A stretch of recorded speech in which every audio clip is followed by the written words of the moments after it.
Hello, everyone, and welcome to another edition of Mormon Stories Podcast. I am your host, John DeLynn.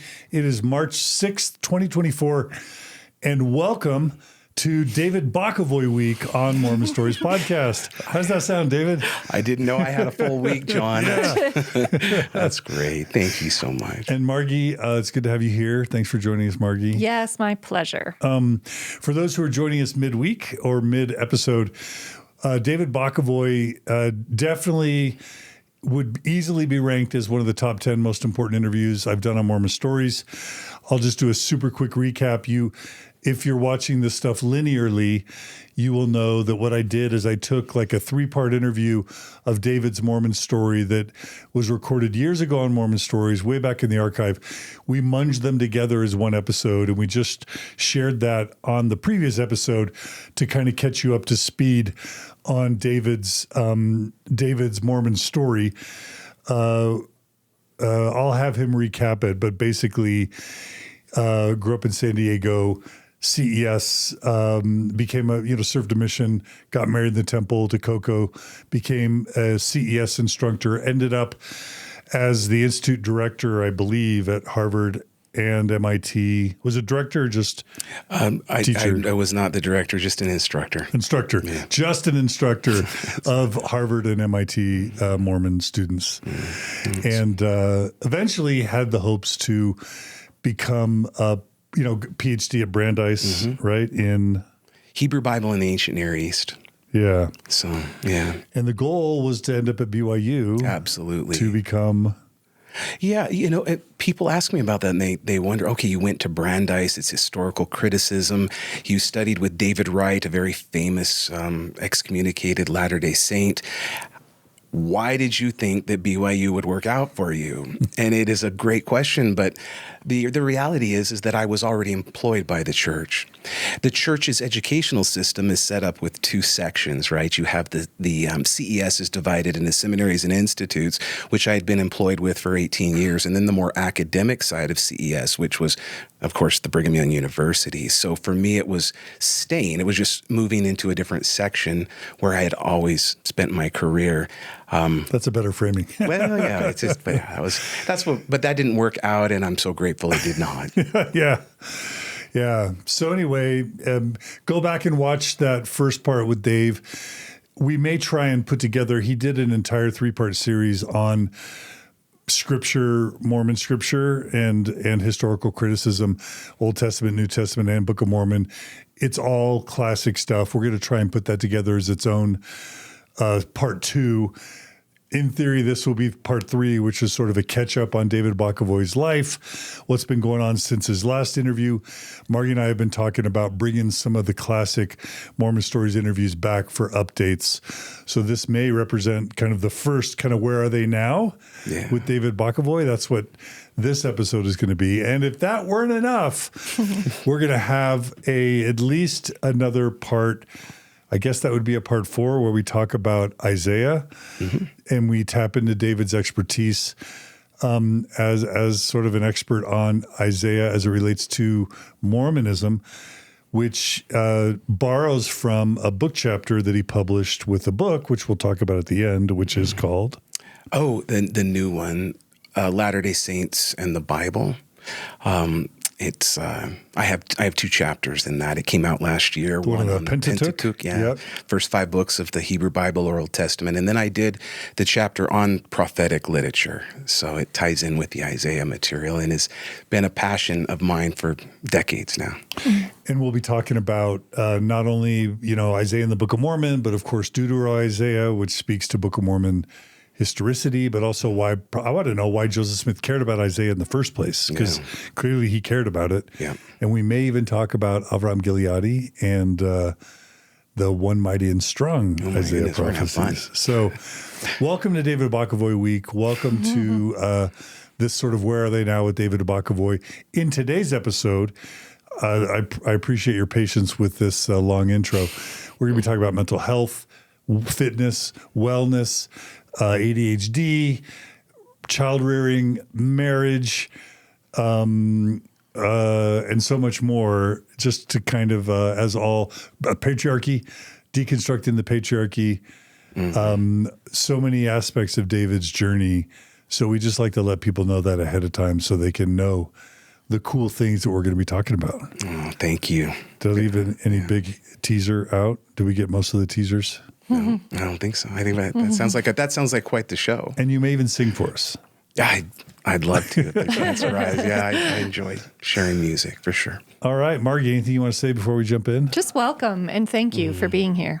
Oh, thank you, Margie. I love you and John very much. You're such wonderful humans who do so much good. I hear regularly about the help that you've provided through these podcasts and through Thrive with people connecting with one another and establishing community. And I am very grateful for this chance to be able to share some follow-ups that I hope will help others with their own journey. Yes. So thank you. Absolutely. And this is your jam, Margie. The Reconstruction is your jam. It is my jam. Yeah. So we're grateful to have you along. Okay. So David, I guess I gave a piecemeal review of your long form interview on Mormon Stories from several years back. Is there anything else you want to sort of say in terms of a recap before we just jump into kind of life since that interview? Oh, I thought that was a good recap, John. Okay. I don't know that I feel like, well, it was 6 years ago, right, that we did that almost now. And it's been a transformative journey over the past 6 years. So I don't think a lot about Latter-day Saint issues very often anymore. In fact, I actually went through a purging process where I really gave away almost all of my books on Mormonism, hundreds of them. It's not something, in fact, I don't typically listen to podcasts, or I've kind of moved in a different trajectory and path since then. So that sounds healthy. yeah. I hope so.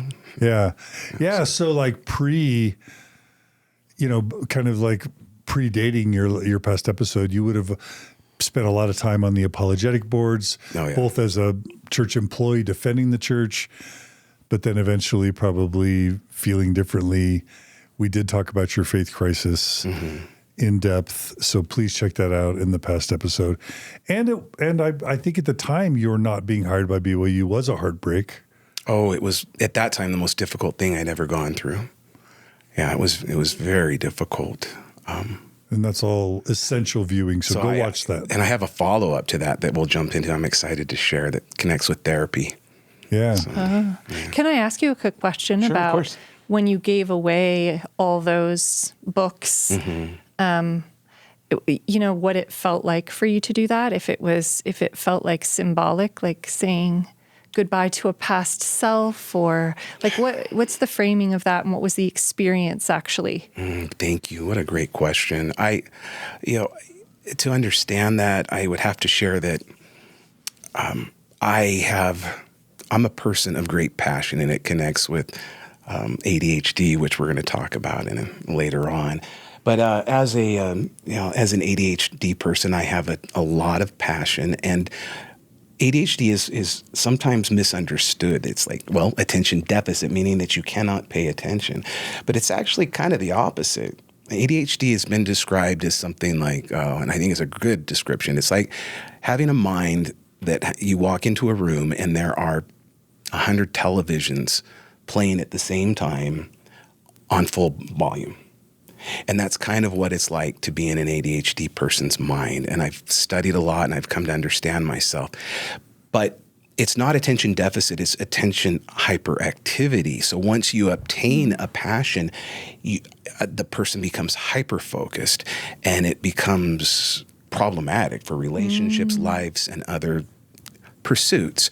But when I returned from my mission, I remember as a missionary, I would wake up, I think I shared this, I would wake up, early to try to read whatever books I wanted to, Discourses of Brigham Young and Doctrines of Salvation, and going through everything. And as much as I loved the mission, I envisioned the time when I would return and spend hours and hours studying Mormon scripture, Mormon history. And so I went and worked part-time at a used Mormon bookstore.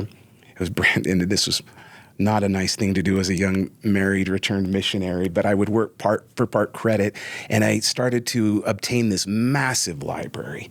And then, of course, as the years went on as a religious educator, it grew and grew and grew.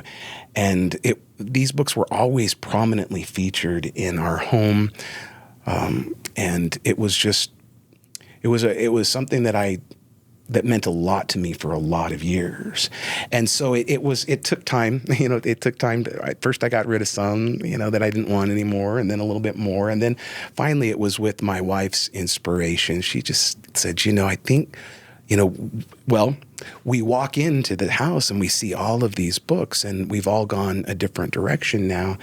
It can be difficult to see this. And once she shared that, I recognized that it was time. That I don't foresee myself ever getting back into the fray, so to speak, or into jumping into these issues in any depth. So it was a process for sure, and it felt good. It felt good. It still feels good. Yeah. Yeah. Actually, John Larson, who was like the host of Mormon Expression podcast, and also who was a participant on Mormon Stories for several years. He just stepped down as kind of a podcast host on Mormon Stories with the same sort of idea of it's just really time for him to move on. And he also has this huge library of books that he's trying to figure out what to do with. He said if there's some wealthy Mormon that wants to buy them all, he's got quite a library too. So you're not alone, you and John Larson, for sure. Yeah. And I should clarify, I didn't get rid of them all. I've kept some historical ones that I do care about, mainly from people like Dan Vogel and Brent Metcalf and others. Yeah. It might be worth just also touching on, as just a jumping off point, as I recall, your faith crisis was heavily interwoven with the LDS churches, not just Prop 8, but also the November 2015 policy and its reversal. Yes. Maybe that's an important thing to reference, just because I think that might lead us down some other paths as well. Do you want to recap that at all for those? For sure. That was really the biggest challenge that I'd ever faced in my life first of all, the Prop 8 was very difficult for me, even though I was in Massachusetts at the time. My family from California was involved with it in one way or another, and it was painful to me at the time, but nothing compared to the November policy that excluded the children of gay couples from baptism and the gift of the Holy Ghost. That was just devastating to me when that transpired, and that changed everything from then on out. It was like someone splashed water on my face, and I recognized that I needed to go an entirely different direction than I had gone up to that point in my life. Yeah.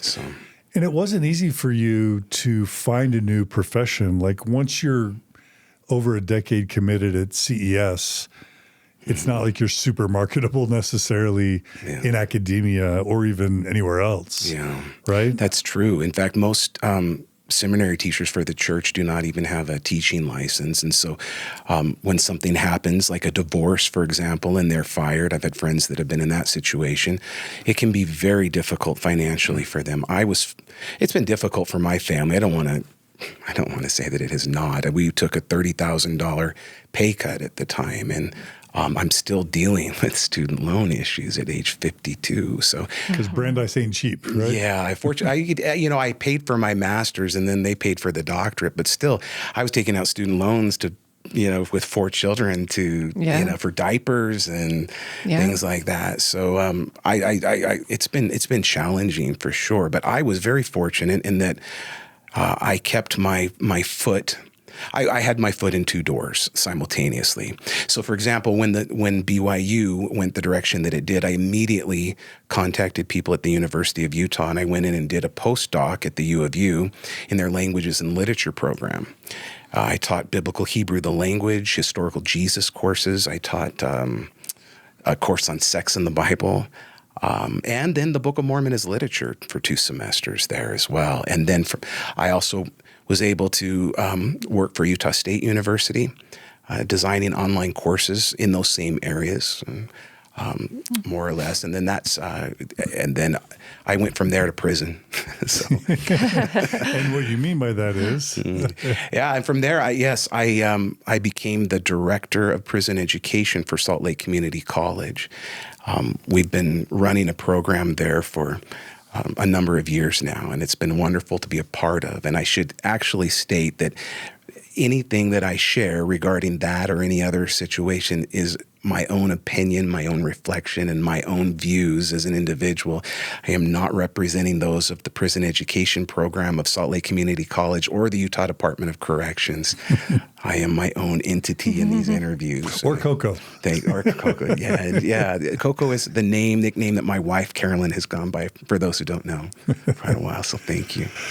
So how should we jump into kind of, I don't know if you want to do it, as you mentioned, I think it was 6 years ago? Almost 6 years ago. Yeah. And we did that, yeah. Do we do year by year? Like how do you want to take your transition? Let's set it back. So 6 years ago, whereabout were you? This would have been 2018, right? Yes. So I was, working doing the job employment that I was at the time, and then it became permanent, and it's something that I've really enjoyed.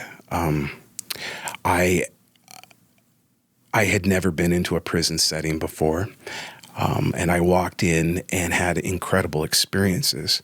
One of my first experiences was with a student who'd been incarcerated in the women's facility, and I looked at her student audit report, and she had maintained like a 3.7 GPA and was working towards her associate degree. The program started before I came in. So I looked at that, and I looked at her and I said, my goodness, this is incredible. Look what you have done. You are so smart. And she looked at me, and she got teary-eyed, and she said, wait, I did that? I said, yeah, you did. And she said, my parents always told me I was smart, but I never believed them. And I said, well, your parents are right. And now you've shown yourself, and you get to show the world what you can do. And that was one of the first experiences I ever had. And I was hooked from then on out. I could see the power, the transformative power of higher education in people's lives. And I've always been driven, John and Margie, to do something to change the world. I don't know, to make it a little bit better, to help people. It's hard for me to imagine myself doing anything else, and that isn't involved with really trying to make a difference, particularly for those who have been marginalized or have not had opportunities like I have been privileged with. So it's been an incredible journey, for which I'm very grateful. I actually then took on another position for the Utah Department of Corrections. I worked as a chaplain in the prison system, providing spiritual, emotional, and psychological support to incarcerated individuals. As a night job, or like as a part-time job? As a part-time job, I would put in as many hours a week as I could. I'd go in on Sundays. So for a few years there, I was going into the prison 6 days a week. Wow. Between my job with Salt Lake Community College and then the second part-time job as a chaplain, which is interesting because I would help as well train the religious volunteers, which would include LDS volunteers and even LDS institute directors and so forth that I'd worked with, and would hug them and see them and help them in their efforts, because what I believe in is spirituality, and people obtain that in different ways, but it's quite frequently through religion. And so therefore, if it doesn't matter to me if someone wants to be a Latter-day Saint, a Buddhist, a Muslim, or Jewish, I like to see people use that as a springboard to become the best version of themselves that they can. So it was a powerful experience, and by that time I'd gone on a journey myself, and I no longer, I consider myself a spiritual atheist at this stage of my life. And people would often ask the question, why would a spiritual atheist want to be a chaplain? But it actually was perfect in light of my background with CES and, of course, with biblical and religious scholarship to jump into that position, because I did so without an agenda.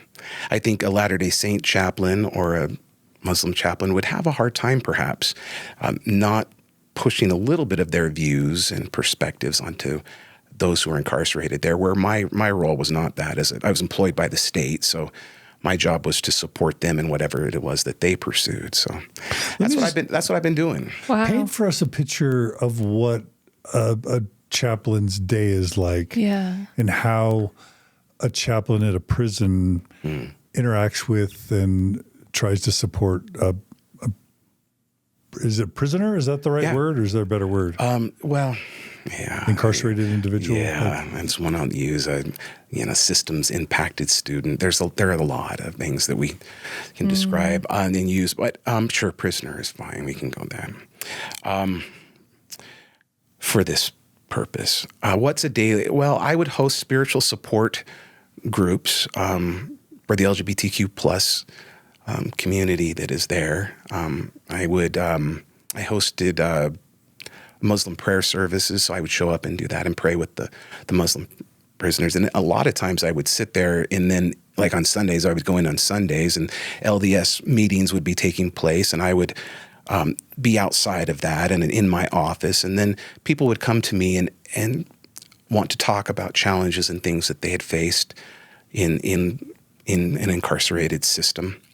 I had a lot of very, very difficult issues that were brought to me over those years that I was a chaplain involved in I can abuse. imagine. Yeah. Now, I don't know anything, so like I'm envisioning prisoners in jail cells. And that maybe they go to a workout area where they walk around for an hour and then go back to their cells. So is it structured so that a prisoner could come to an office and sit down like a faculty at a university kind of office hours, or a therapist kind of? Is there that type of opportunity in a prison? Not entirely. It's a lot. The prison is a lockdown facility that is focused on security, and incarcerated individuals there cannot move just at will. But there are certain times when they have access to the chapel, for example, or to classes, and that they can move depending upon whatever level of privilege that they've acquired. I had a very powerful experience, a transformative experience on one of those. I would go up usually on Sundays. And one day, a man came to me, and he had been a student of ours at Salt Lake Community College since the beginning and had been working towards his associate degree. But he came to me on a Sunday, not in that position or role, but as a chaplain.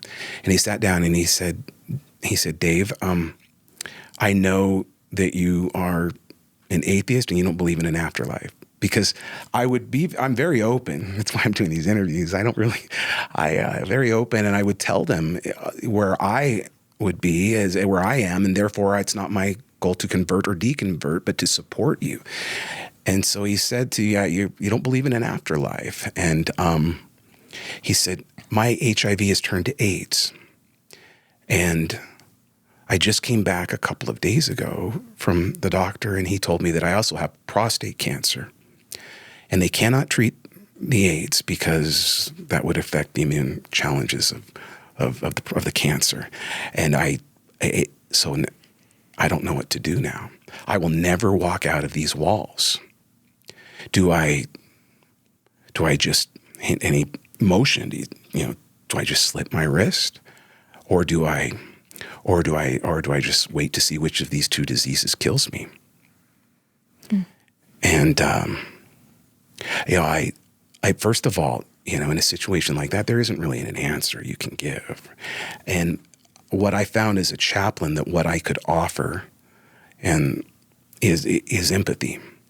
And I do have a lot of empathy, and it was easy for that situation because I knew him personally and wanted to see him succeed. I envision our college students moving on, earning their college degrees, and re-entering society and having a chance to live happy, successful lives. And so it was difficult for sure, and I didn't know quite how to respond other than show that empathy. And then I said, I can't tell you what to do. I will walk out of these walls in a couple of hours. That is true. Yet, you may be the last person that I ever talk to. I could get in that car and have a heart attack or have an accident, and that would be the end. All of us are going to die, and we don't know when. Mm-hmm. We may have minutes left. We may have hours, days, years, decades. We don't know. All we know is we have now, the present. And I believe that consciousness is an incredible sacred gift that we've received through evolution.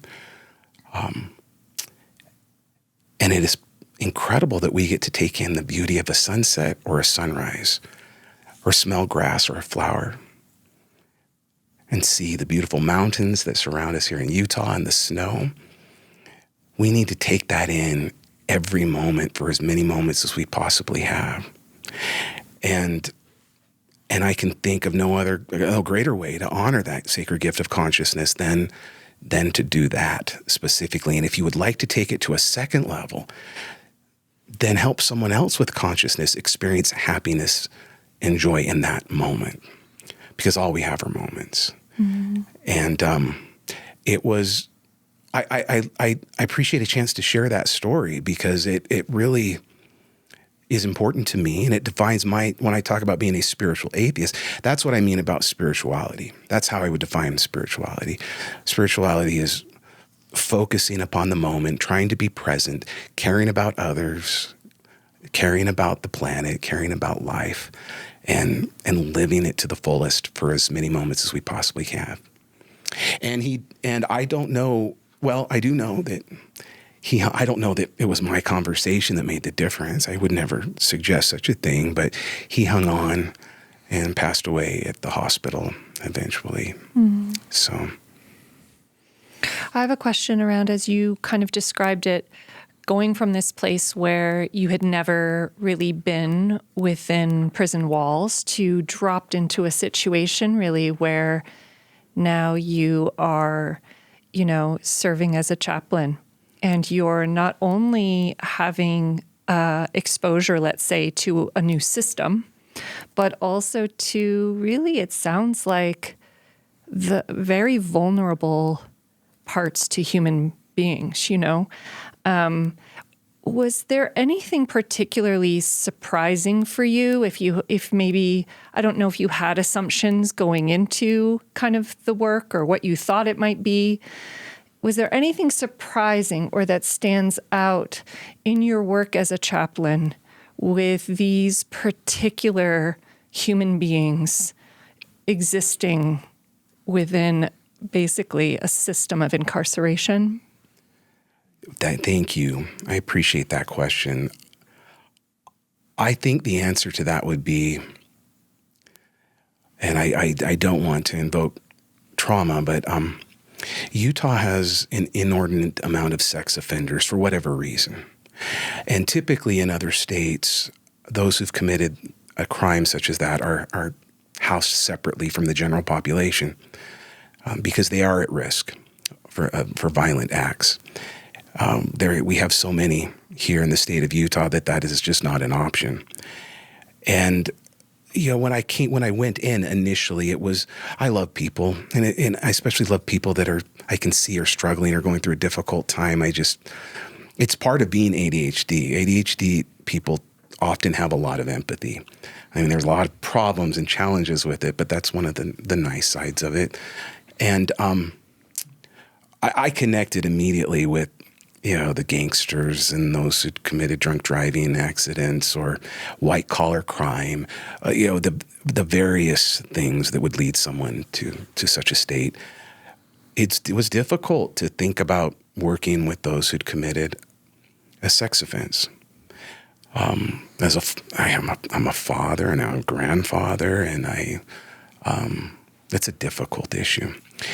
And yet, what I learned was that everyone has a story. No one, I don't believe anyone turns to darkness just for darkness' sake. Everyone has a story, and it doesn't justify what has been done, but everyone has a story. And when you get to know a little bit about the story in the background, you see the humanity and develop the compassion, the concern, and the love. And that was a really important growth for me, and I I've come to deeply care about all those who are incarcerated, regardless of what they've done. Beautiful. This is you may not be prepared for this question, but I think it'd be fun to at least ask it. Nowadays, and this probably isn't super new, there's this enduring question about how much free will do any of us really have? Yeah. And I think the area where that conversation is most useful is in situations with people who are in prison, incarcerated people. And I think it touches on empathy as well. Do you, have you thought through that question of free will? And if so, where have you personally come out on it? And if you have thoughts on that, have you applied it to your work with people in the prison system? Oh, thank you. Lovely question. I had an experience in my life where I hit what for me was rock bottom. I was very depressed. Was this before your last Mormon Stories interview or This after? was after. Okay. This is after my Mormon Stories. Yeah, after that. So it's after that. I hit a point where of rock bottom. Do you want to talk about what led to that? Or is that not as important? Let's see. How did you set it? Well, we can circle back to it. Okay. Let's circle back to it if that's okay. Yeah. Okay. It's so I hit a point of rock bottom in my life where I was struggling with depression like I'd never experienced it before, and so I would go to work and then come home, and I'd start to drink, and I'd start to drink until I fell asleep. Now this went on for 3 days.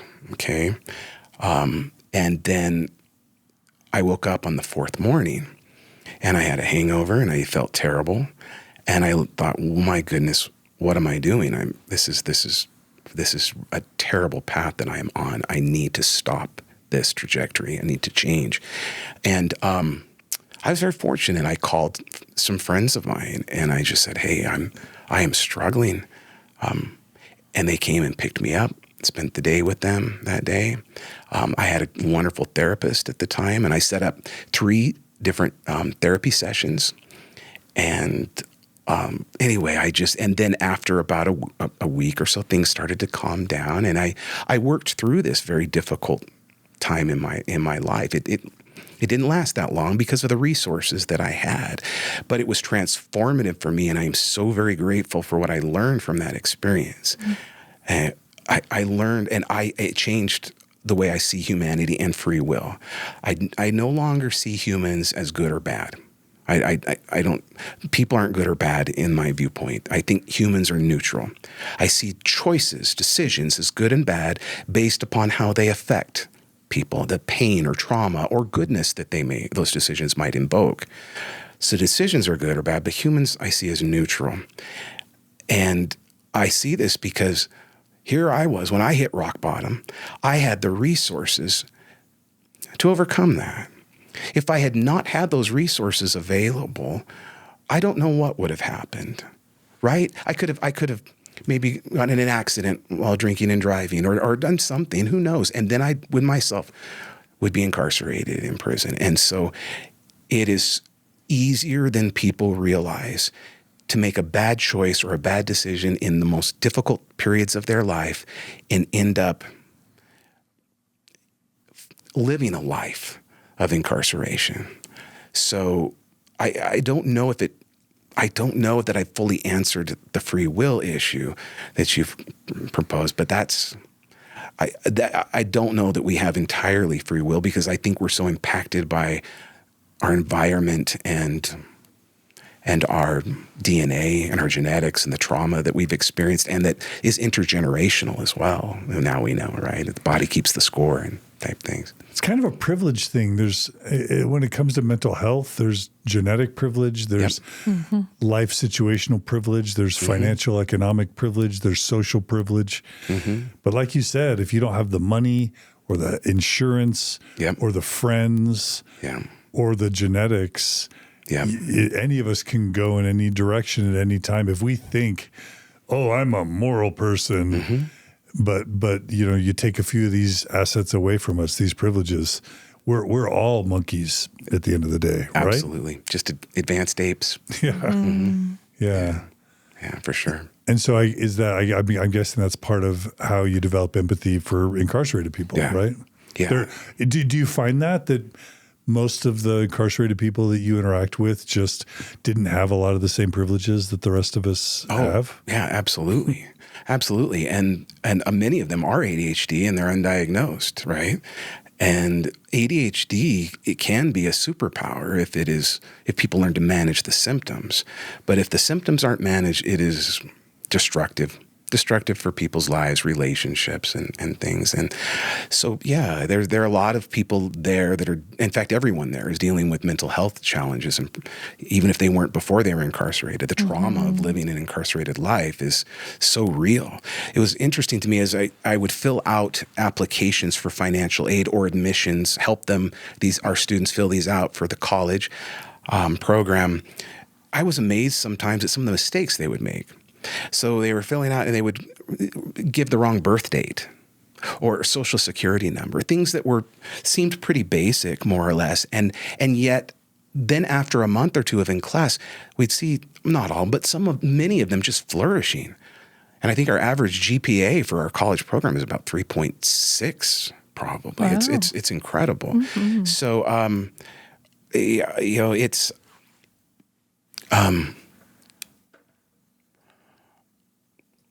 sorry, I lost my train of thought. Oh, no. What was the question again? So empathy for incarcerated individuals tied to privilege or lack thereof. Oh, you talked about ADHD. Oh, yes. Right? And thank you. And so what happens then when someone is incarcerated, it's traumatic. And I read an academic article that was talking about something that, your field, John, in psychology, and that they were addressing what happens when a person experiences something traumatic in life. For example, the death of a loved one that they live with. It takes some time for the brain to make the new connections that person is truly gone. They feel that they're still there, or a severed limb, something like that goes on. And it takes a while for people to get their neurological connections together to be able to survive in an environment such as that. They're worried about their safety. They no longer have choices or freedom. They no longer can interact with their loved ones. It's incredibly traumatic. And that trauma lingers. It lingers, and it lingers once they leave as well. So, it's it was reported in the news when the new Utah prison opened up.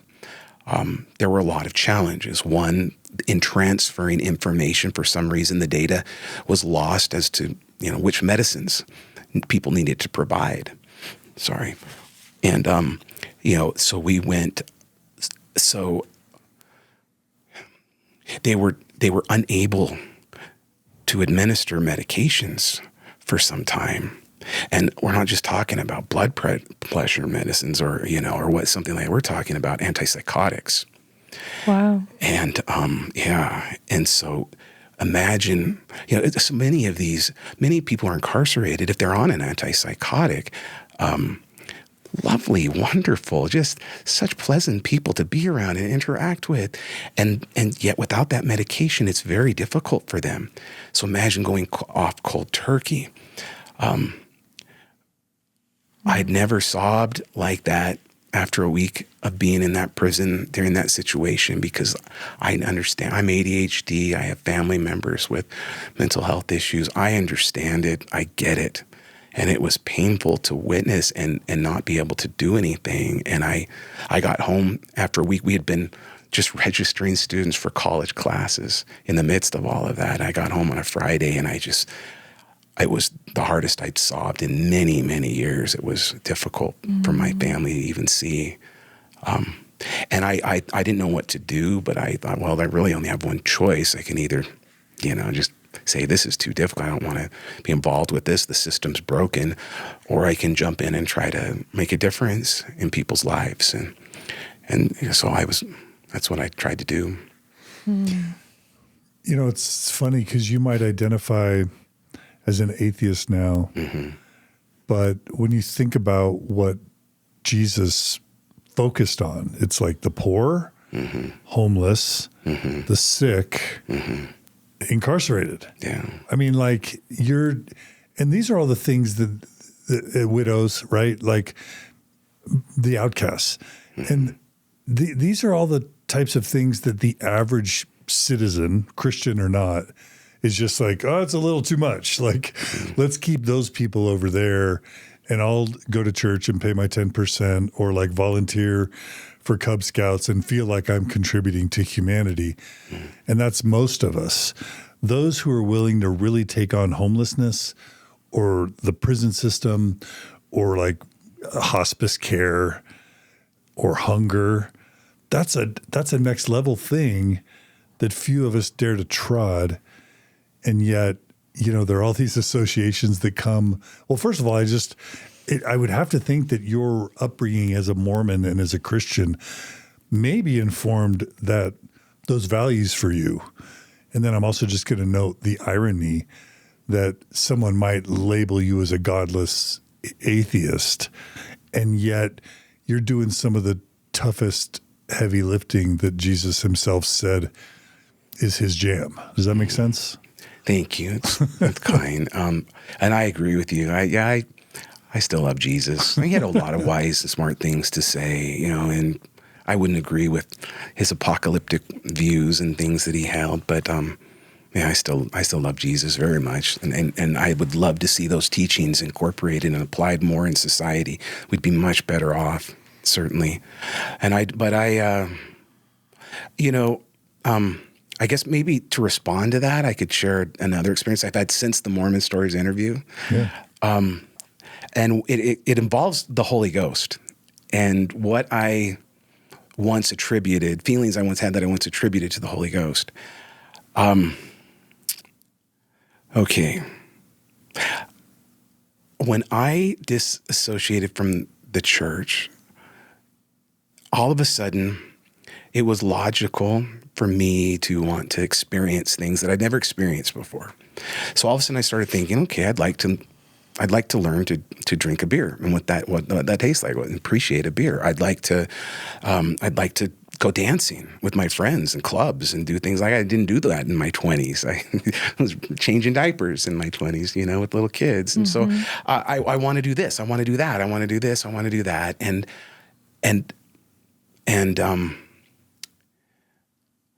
ADHD people such as myself can already be selfish because our brains don't process the dopamine as well as those who are neurologically typical.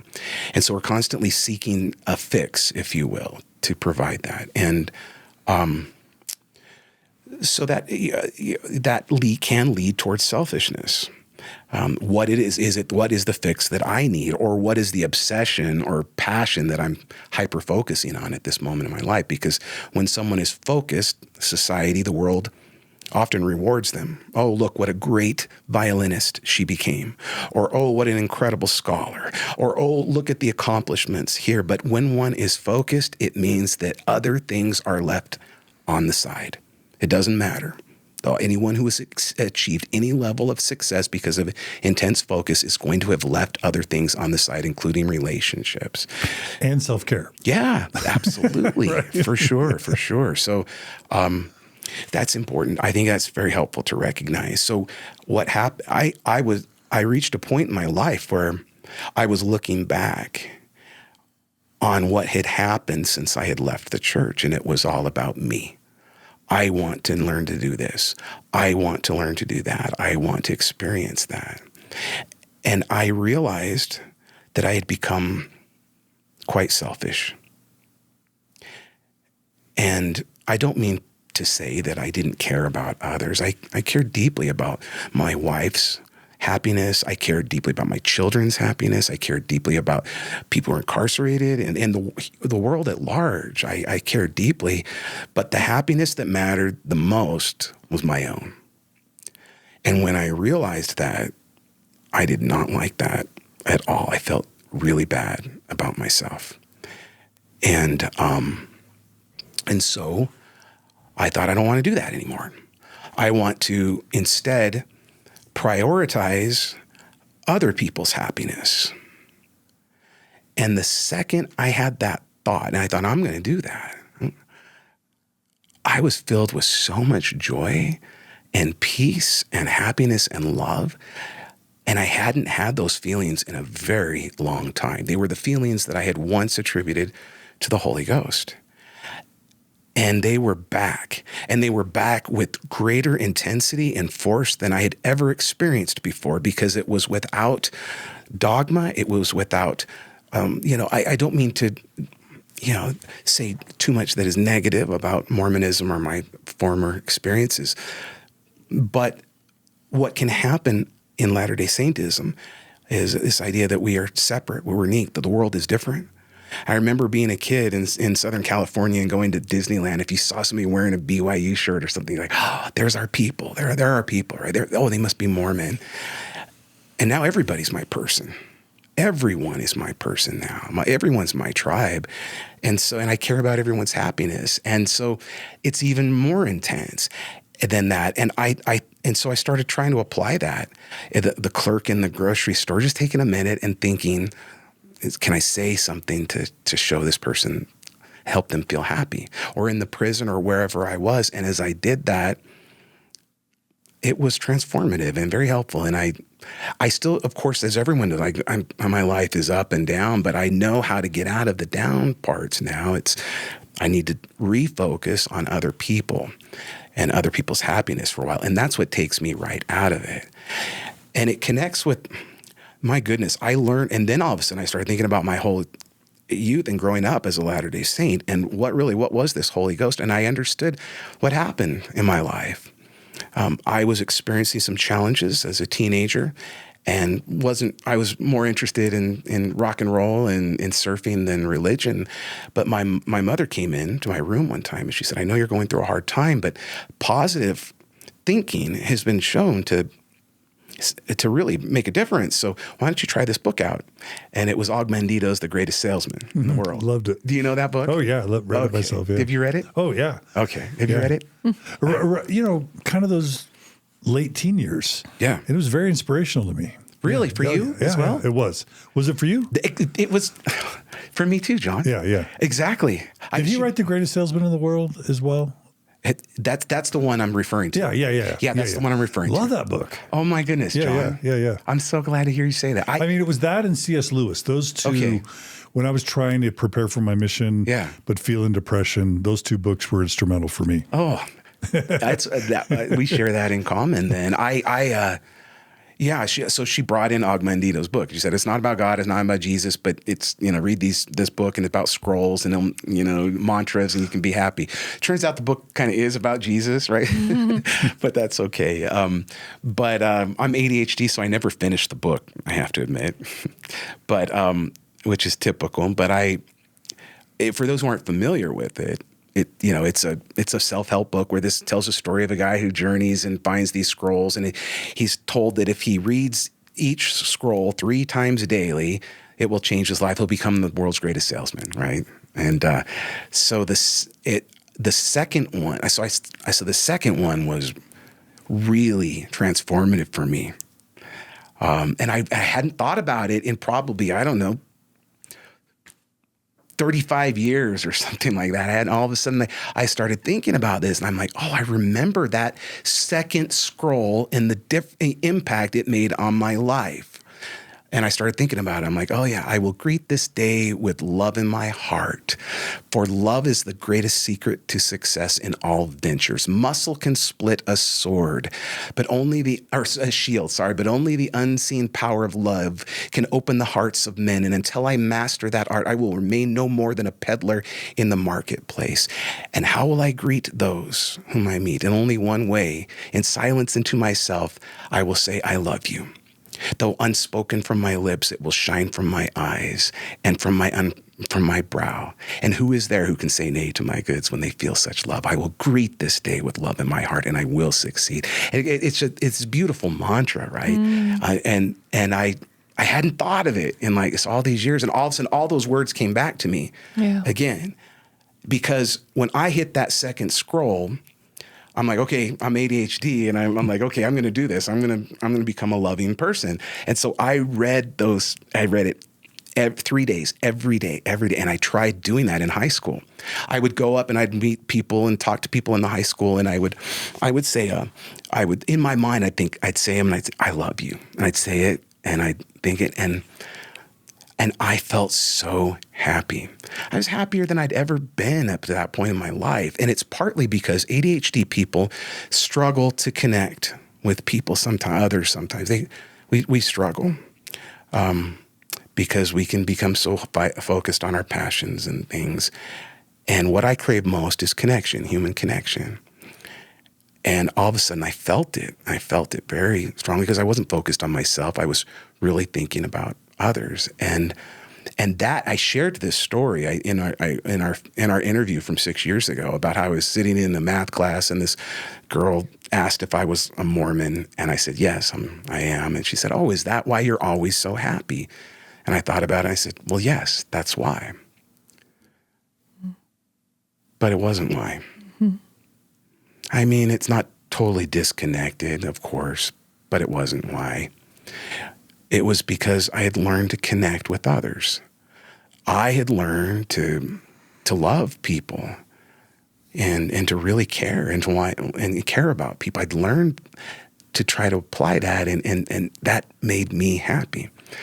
And so that was the Holy Ghost. And then I thought about everything. I thought, my goodness, when did I feel that in church?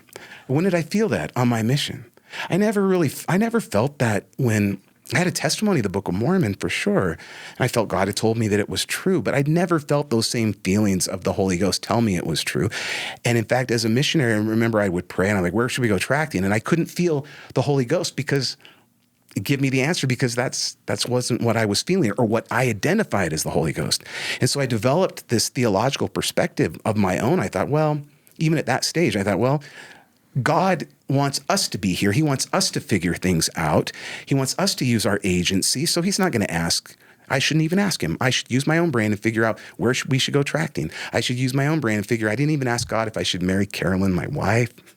I knew I wanted to marry her. I figured God would be okay. And if I was making a wrong decision, I'd probably get some sort of inspiration. But otherwise, the reason I developed that is because what I thought was the Holy Ghost was connection and love. Human connection. Human connection and love.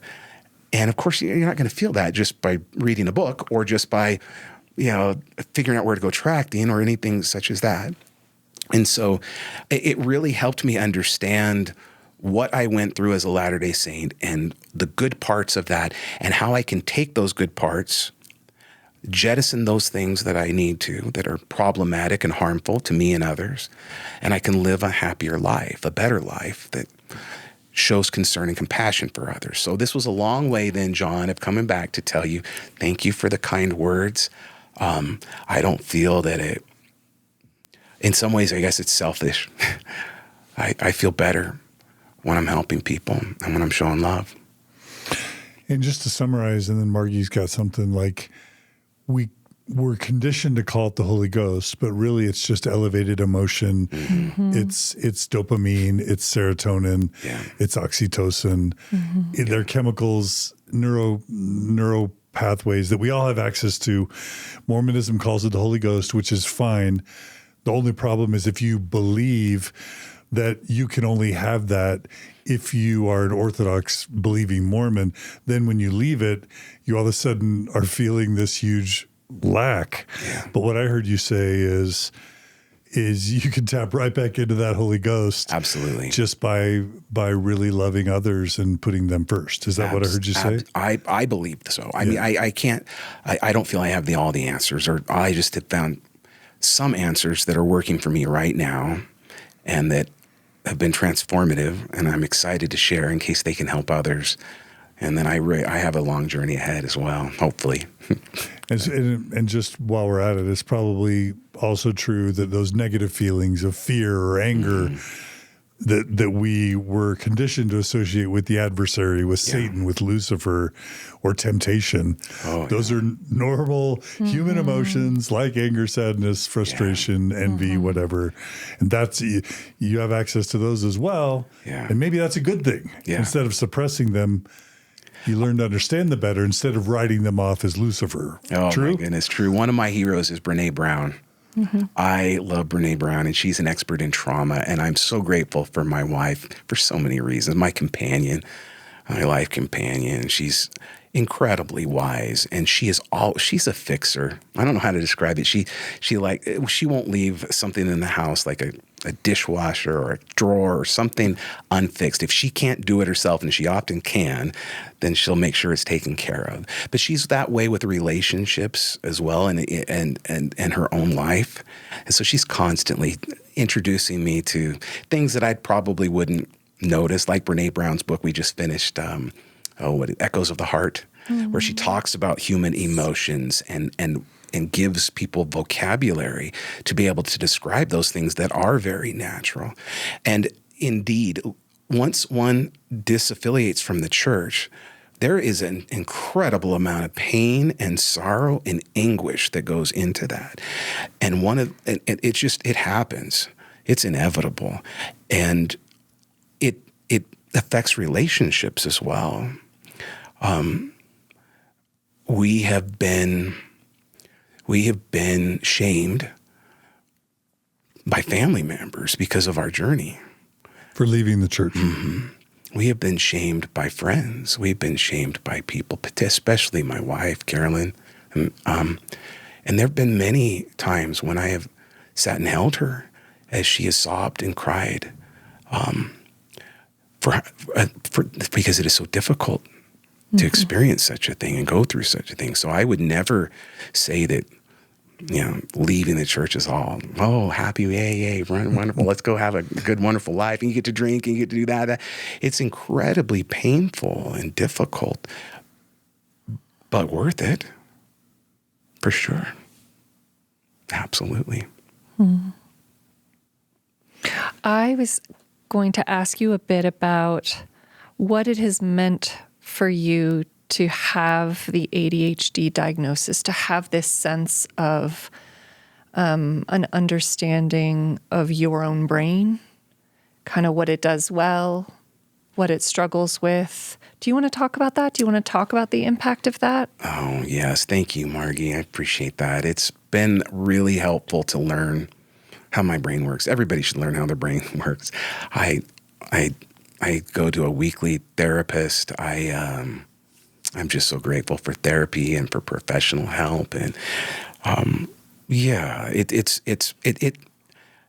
I initially just kind of dismissed the whole idea of ADHD, and I'm like, okay, because growing up in the 70s and the 80s as a child, it really wasn't an issue. People didn't really talk about stuff like that, and it became more of an issue in classrooms later on. And I tended to think of ADHD as just kind of a catch-all expression or term for those who had a hard time sitting still or didn't want to work hard or whatever. I don't know. I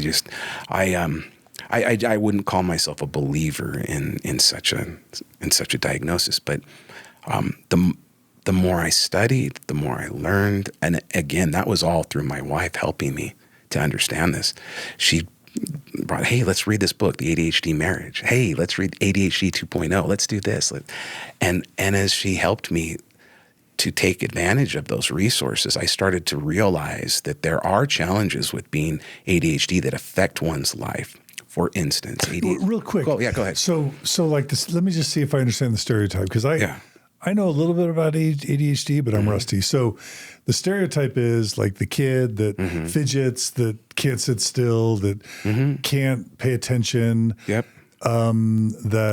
loses focus easily, and maybe isn't that bright. Maybe let's just say those are some stereotypes. Sure. And because of those stereotypes, we often miss that those around us, or even, well, number one, we don't realize that it's a medical condition. But then also, because of that stereotype is incomplete, we miss that it could apply not only to other people but also to ourselves. Yes, in a richer way. Is that right? Yeah. Okay. Is there anything else you would add to the stereotype that I kind of? And there's the stereotypes exist typically for a reason. There's a lot of truth to what you're saying there. Impulsivity is sometimes Impulsivity, yes. associated Okay, with good. it too. Oh, yes. Impulsivity, hard. It's difficult to manage finances because for ADHD people, it's either now or not now. So procrastination. I mean, the list goes on of challenges that come with this. The emotional regulation is also difficult. We tend to wear our emotions on our sleeve, and for good or for bad.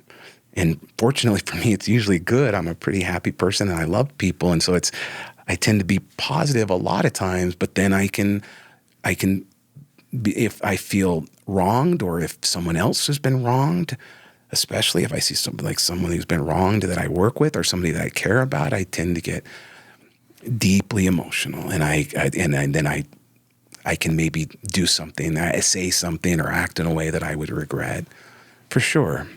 And so because in ADHD people, since we're now or not now, and we can be a lot of fun, and I like to have fun and a good time.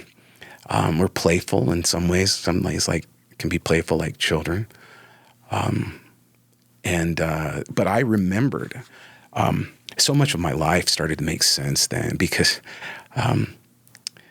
my wife and I, we were driving in the car, and all of a sudden a song came on. It was the 80s band The Pretenders, okay? And the song was, Middle of the Road, okay? And we're driving along, and I said, oh, haven't heard this song in years. This song came out in 1984. It was on the album Learning to Crawl.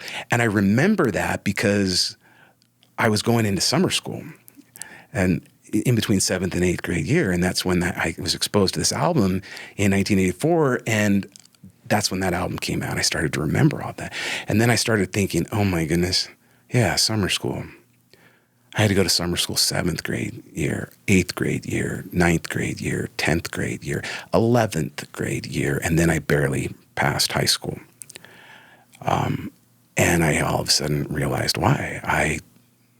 It's like I said, you walk into a classroom, and if you're not engaged in whatever the topic is, or a conversation with someone on the street, and you're not engaged, you got 100 television sets at full volume going at the same time. Mm-hmm. And so you'll get distracted. And that's hard for classroom settings. It's hard for relationships as well. So ADHD people are typically fun and playful and childlike, and therefore they bond with people deeply and have empathy and a lot of love. But my goodness, then what happens? So we make friends really easily make friends, like deep friends connections really quickly.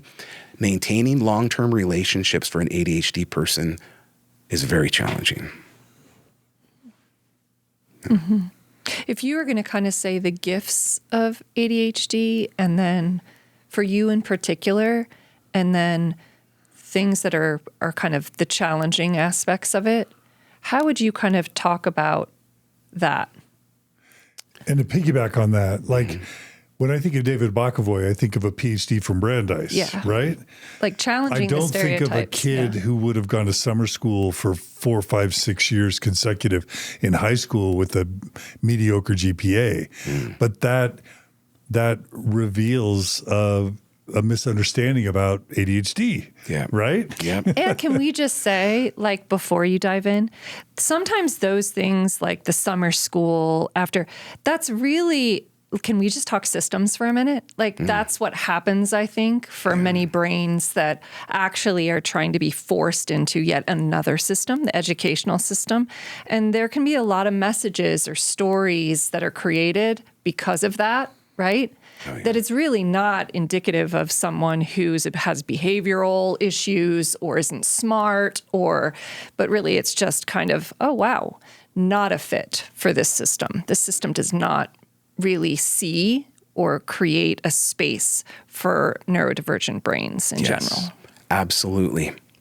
I had to learn how to study and how my brain worked, even though I didn't know anything about ADHD. Like, for example, when I was in the MTC, you get classroom setting and things like that. I was learning Portuguese, and everybody was picking up Portuguese. I had a companion who studied Spanish in high school. Well, I had never taken a foreign language course before. We could take art classes or foreign language course. So I took every art class I could take. I didn't want to study. And so I get to the MTC, and all of a sudden I'm trying to learn Portuguese, and I have no idea how to even really study and learn something. Now, and yet, before arriving there, I was gobbling up everything from Hugh Nibley that I possibly could, and, Talmage's The Great Apostasy and everything like that. So much so that the hyper-focus had kicked in, and I was really interested in those things and not so much as interested in learning Portuguese. It was a task. And so I was struggling. They took me out of the class and put me into another room where they gave me, speaking of systems, trying to help in the system. This guy is clearly slow. He can't really learn like other people can. So let's put him in this class. David Bokovoy slow. Well, you can be, because if it's not something that grabs your focus or your interest, it's hard to master. And it takes some discipline and so forth. And I certainly didn't have it at that stage in my life, and I still struggle now. But once that passion kicks in, the ADHD person can succeed and create magic. I mean, just art of all sorts of levels, whether it's music or whether it's poetry or whether it's scholarship, whatever it might be. And for me, that kicked in with Bible scholarship and with history and Mormonism. Once that kicked in, then, I got through my math classes. I got through my English classes in college. I got through them, and I did fine because I had kind of learned how my brain had worked in ways that I could absorb information. And it is very different, going back to, Margie, what you suggested, than what typically happens in a classroom setting. You stand and deliver or whatever it is. And it works if you're fascinated, and if not, you'll be off somewhere else in the mind. And this question Margie had about it, ADHD has the potential to be as much of an asset as a liability. Would you say it was a gift or an asset in helping you achieve what you've achieved? Yeah, it has been. And I am grateful for the gifts that come with being neurologically different. I'm very grateful for those. And I mourn the fact that I didn't understand it until about age 50.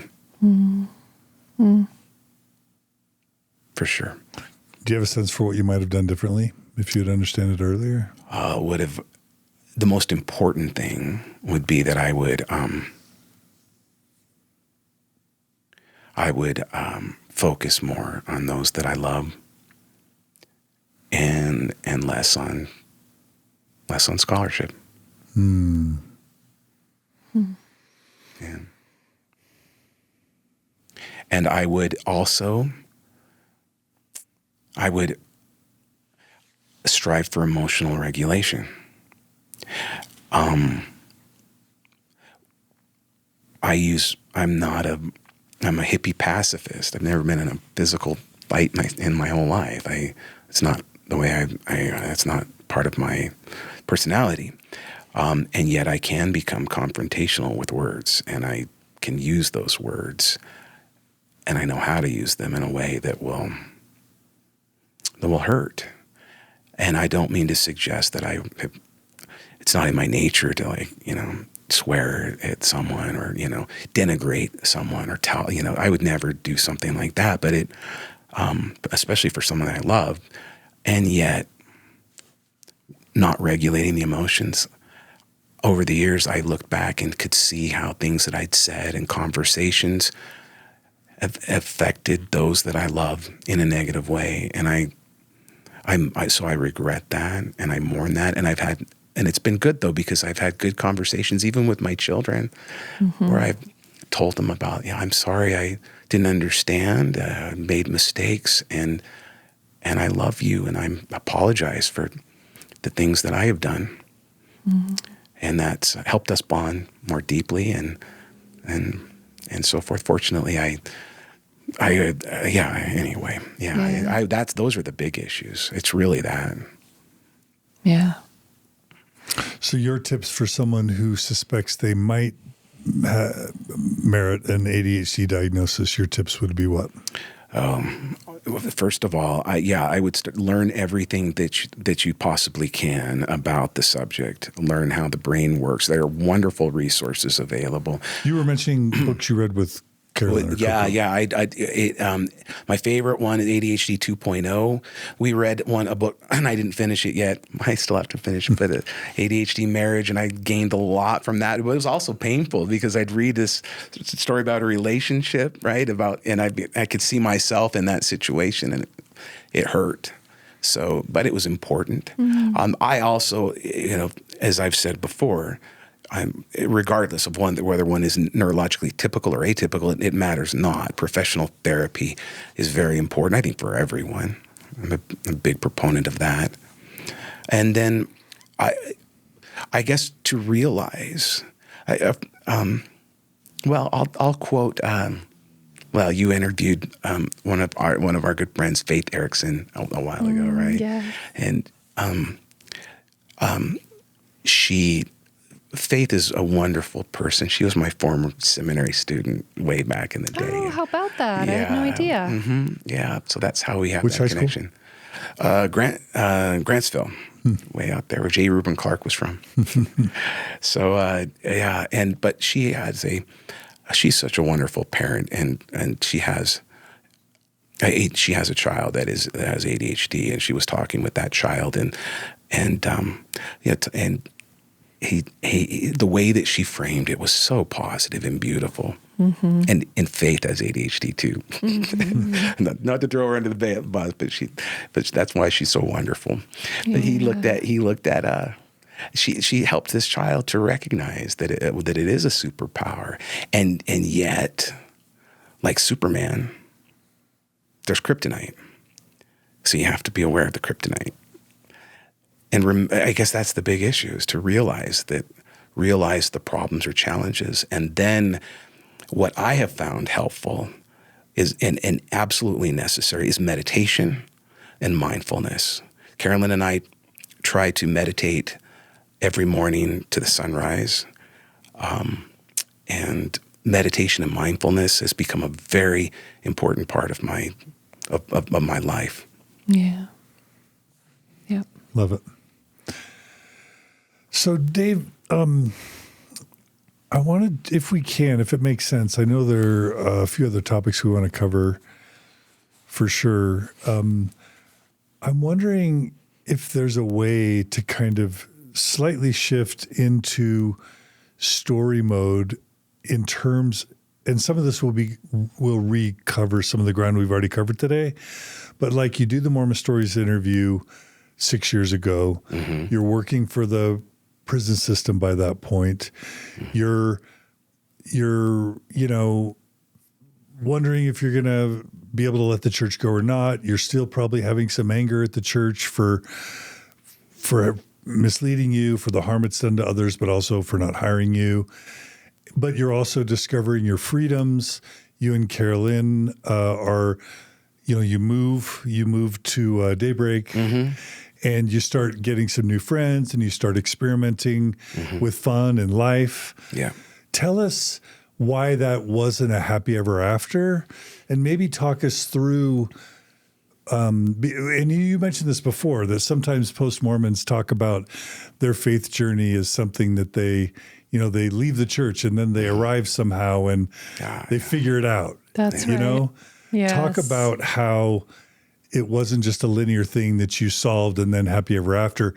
And maybe if you can, in story form, take us through some of the things that maybe led to the darker times, and then anything you want to share about how you have been healing and growing.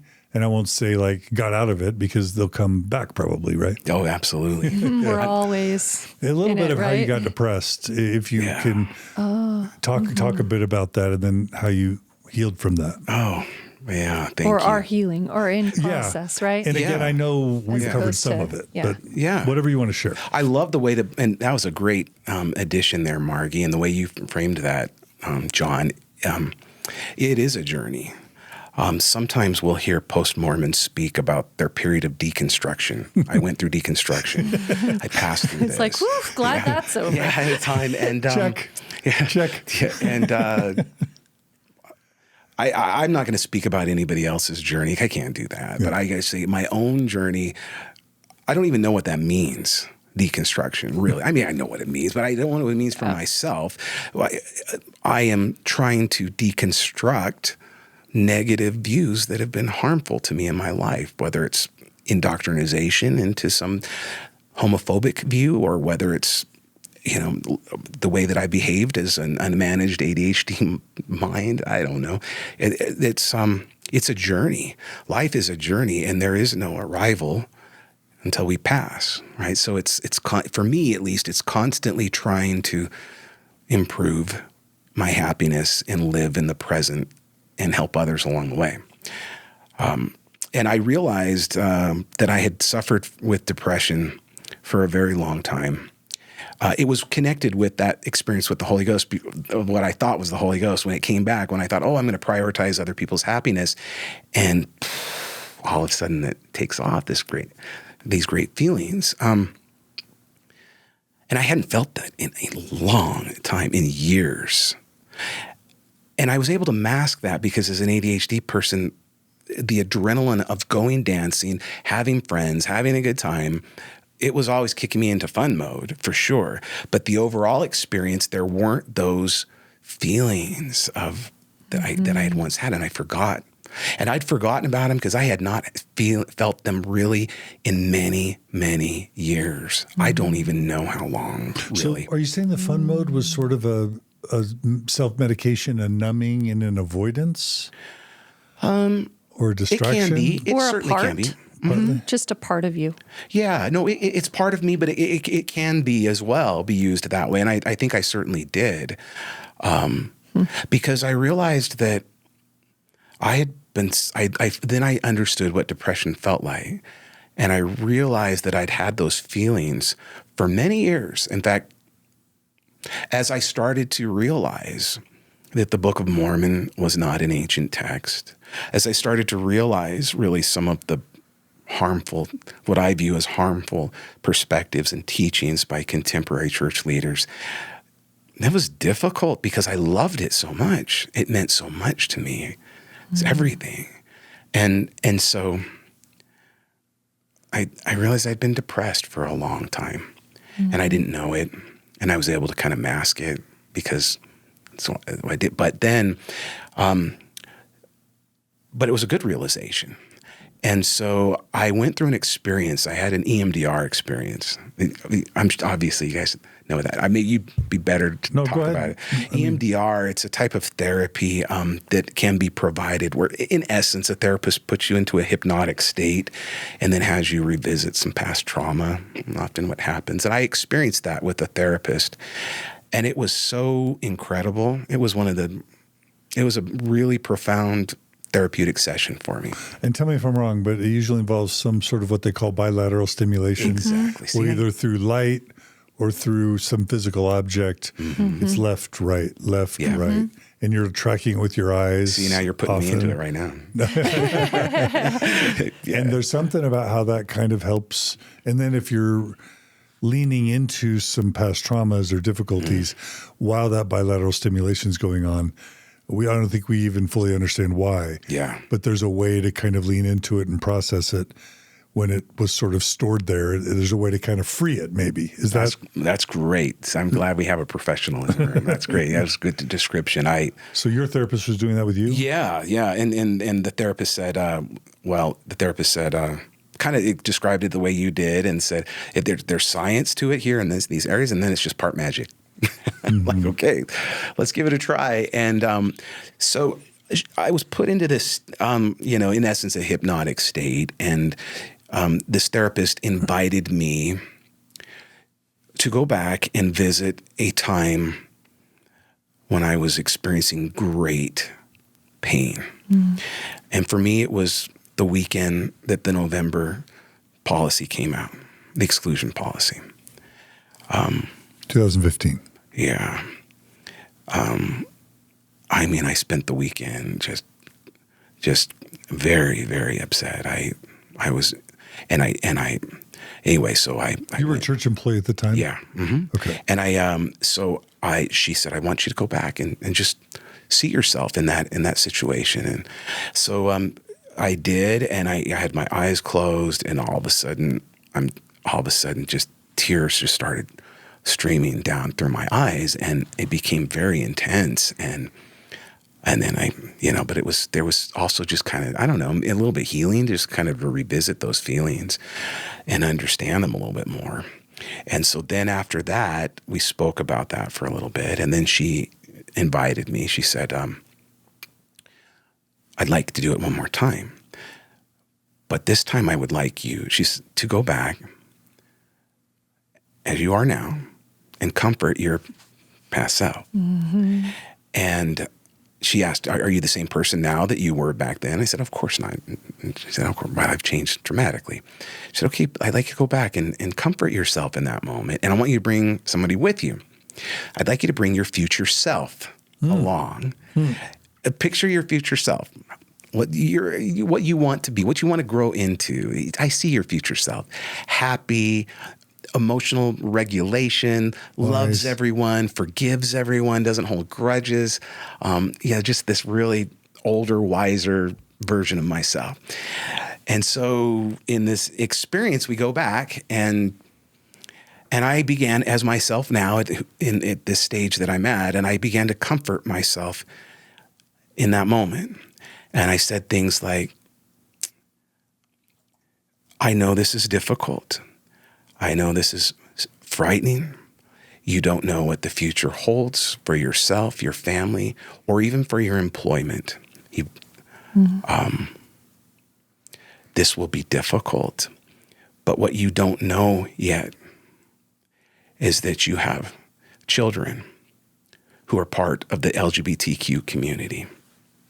What you don't know yet is that going through this process, you will meet Gary and Ernie, who we've also interviewed. Who we've interviewed. Yeah. Yeah. Amazing, brilliant couple, All the gay love, couple. yeah. I don't want to minimize them by saying a gay couple. No, but it's descriptive. I said, you don't know this yet, but you will meet Gary and Ernie, and they will teach you to love hiking in the wintertime. They will teach you how to live in your body and take care of yourself and try to be younger next year. And they will be two of the closest friends you ever have. You don't know this yet, but you are going to go into the prison system and you're going to help establish a pathway for people who have struggled throughout their lives to have a new future and to be able to earn college degrees. You don't know this yet, but you are going to be very, very happy. So stay the course. Do what is right.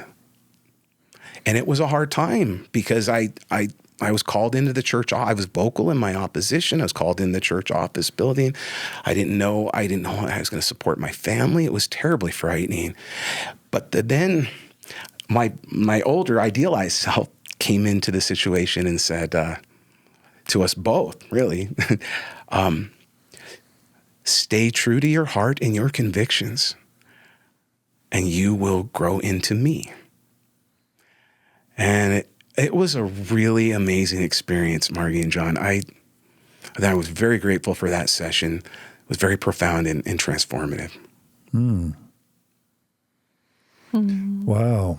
So it's your current self and your future wisest self healing, visiting and healing an earlier wounded self. Yeah.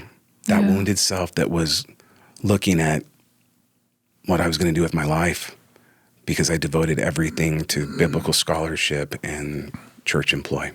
And I didn't know that I could continue with that given what the leaders had done that I found incredibly unethical and immoral. Yeah. So powerful. Thank you. I'm grateful to share. It was, if I could just follow up then, I guess, because the story doesn't quite end there. The next day, I decided to go on my own personal vision quest.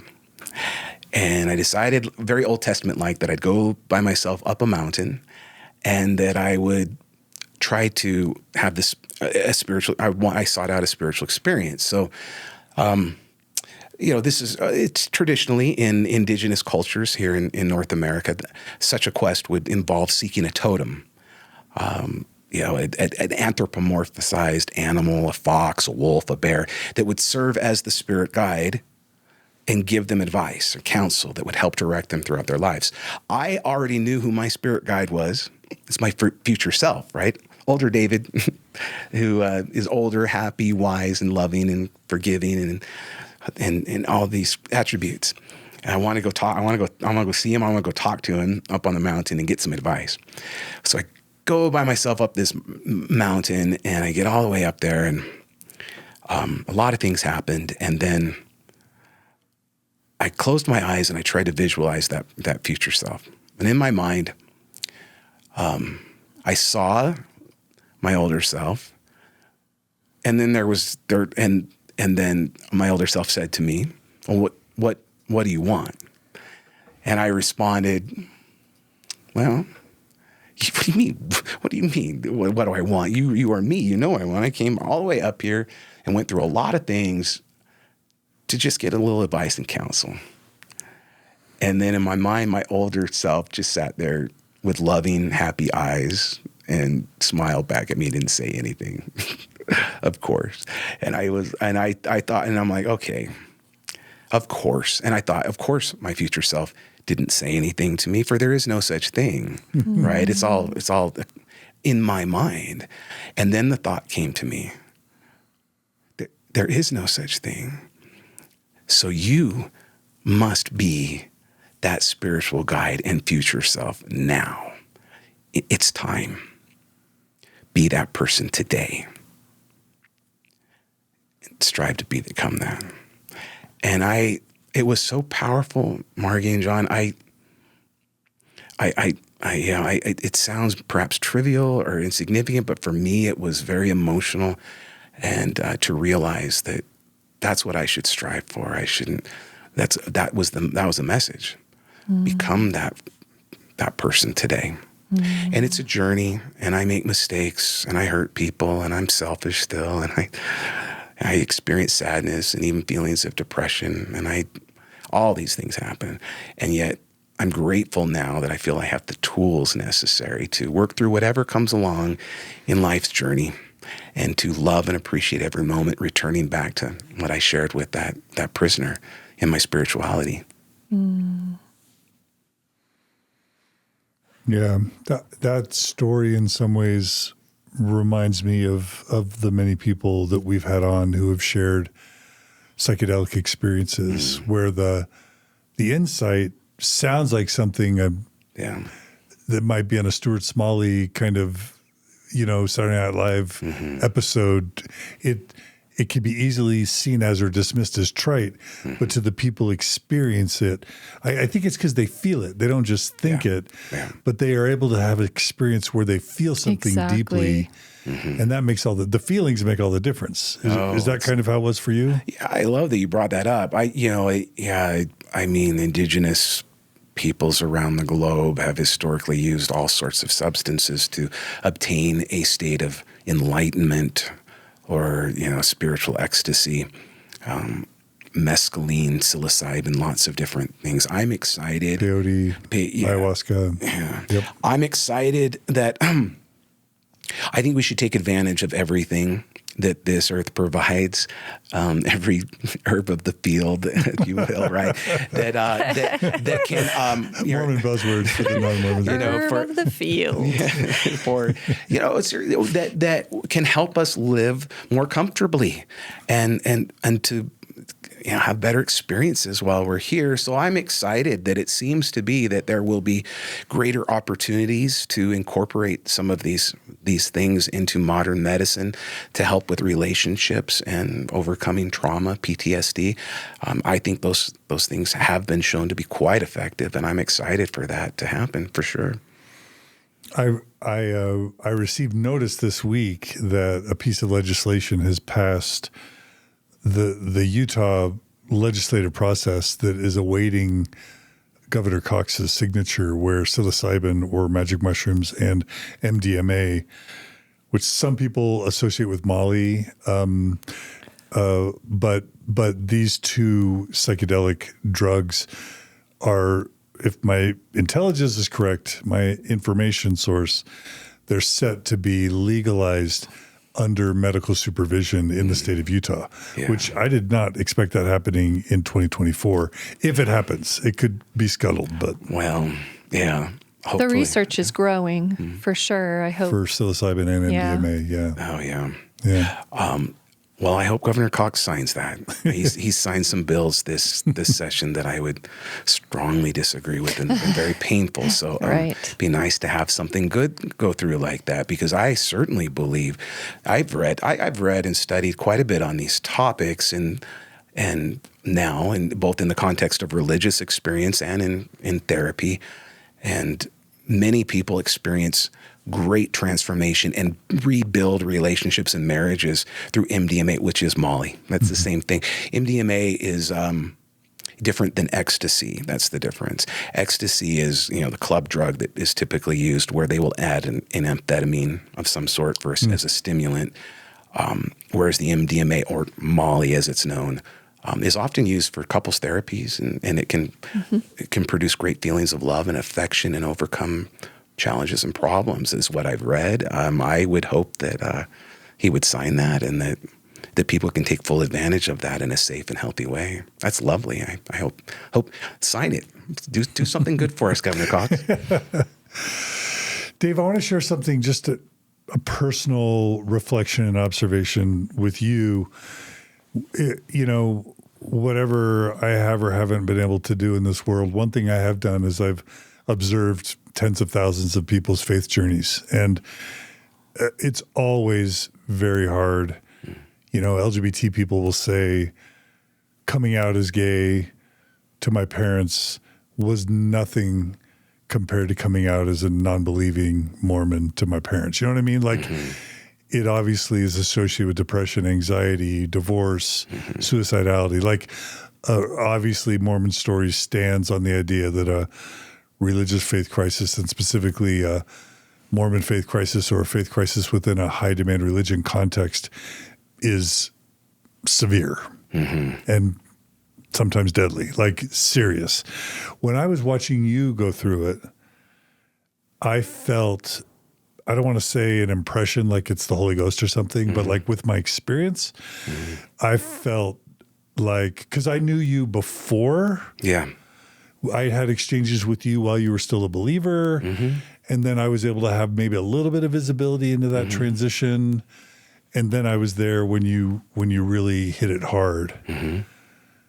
Like from a distance, you mean? Yeah, as a podcaster and as a friend, like an internet friend, a little bit. Well, I've enjoyed our social experiences together. First, both you and Margie, you're lovely people. Yeah. But I'm talking back 2000 and, I'm going back to 2015. Yeah. Oh. We've got to know each other better since then. I don't think we knew each other super well prior to 2015. Well, and we'd had a few exchanges, just internet stuff. Yeah. Got it. But what I wanted to communicate is I remember having the distinct impression, this is going to hit Dave hard. It's as hard as it is.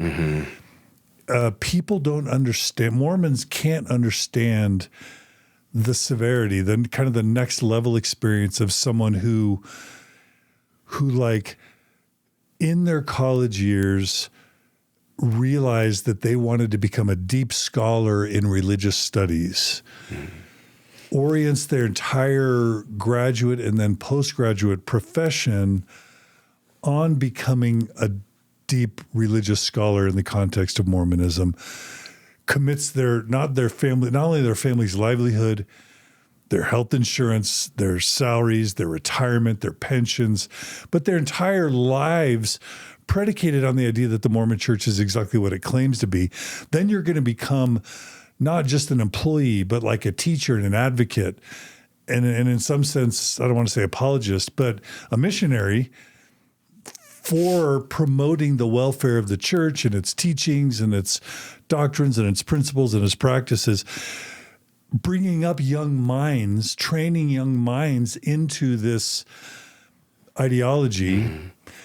And with the idea of if you really do it well, you can end up at the Lord's University, which is kind of like the Notre Dame for Catholics. It's like, and you earned it. And then that's the thing. You, David Bokovoy, you earned it. You earned that spot. And there's a level of intensity and of sacrifice and of commitment that is like the Mormon faith crisis cubed. Yeah. You know what I mean? Yeah. Where the severity of the disappointment, the rejection, the grieving, the anger, the disappointment, and just the disillusion. I don't know. I don't mean to minimize anyone else's experience, but I've met some of your friends who are also in CES. I've met people who became very suicidal, realizing as a CES employee that their whole life was going to change and they weren't going to be able to get a decent job comparable. Their whole career trajectories were going to change and they weren't prepared for it. But more importantly, how much they sacrificed for something that just like in an instant evaporated. And that they were, again, indoctrinating others into that thing that now they realize isn't true. There's a level of trauma, of complex PTSD, and of grief and anger that I think people in your situation experience that the rest of us can't quite understand. I think that's fair to say based upon my experiences, again, with friends of mine who've been in church education or scholars. There is an added level, a layer there. Now, I was fortunate in that because I was so passionate about Mormon scholarship, I got off my mission and I was up in the archives of the BYU archives looking at B.H. Roberts' material, collecting everything from Bruce R. McConkie that I could. And I, came across, as I shared in the last time, the McConkie letter that was written to Eugene England about the Adam God theory.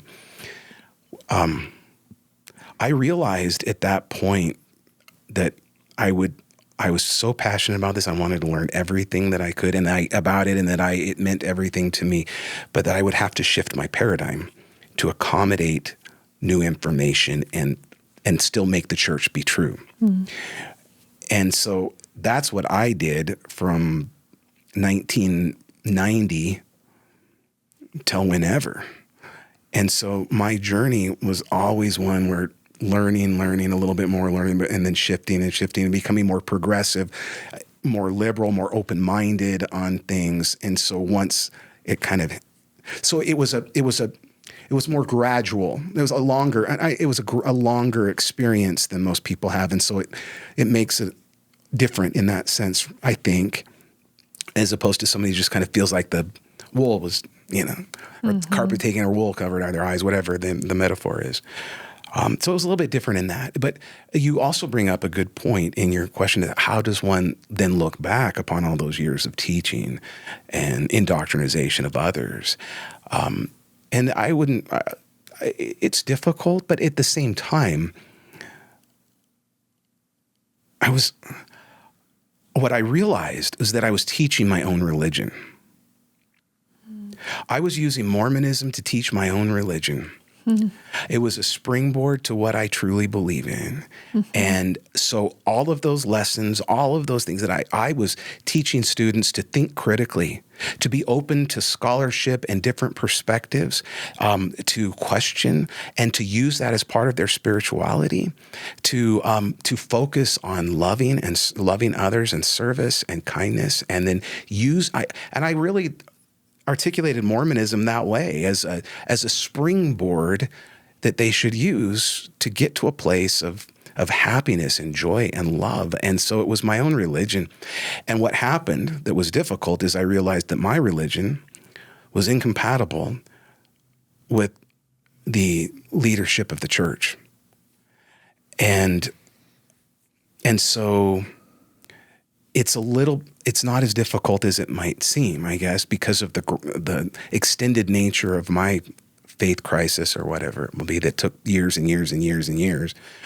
but also because during that time, I was always a black sheep in CES, constantly in trouble, always in problems. And part of that was because I was ADHD, probably. I'm sure I wouldn't blame myself. And part of it was just because I was teaching my religion.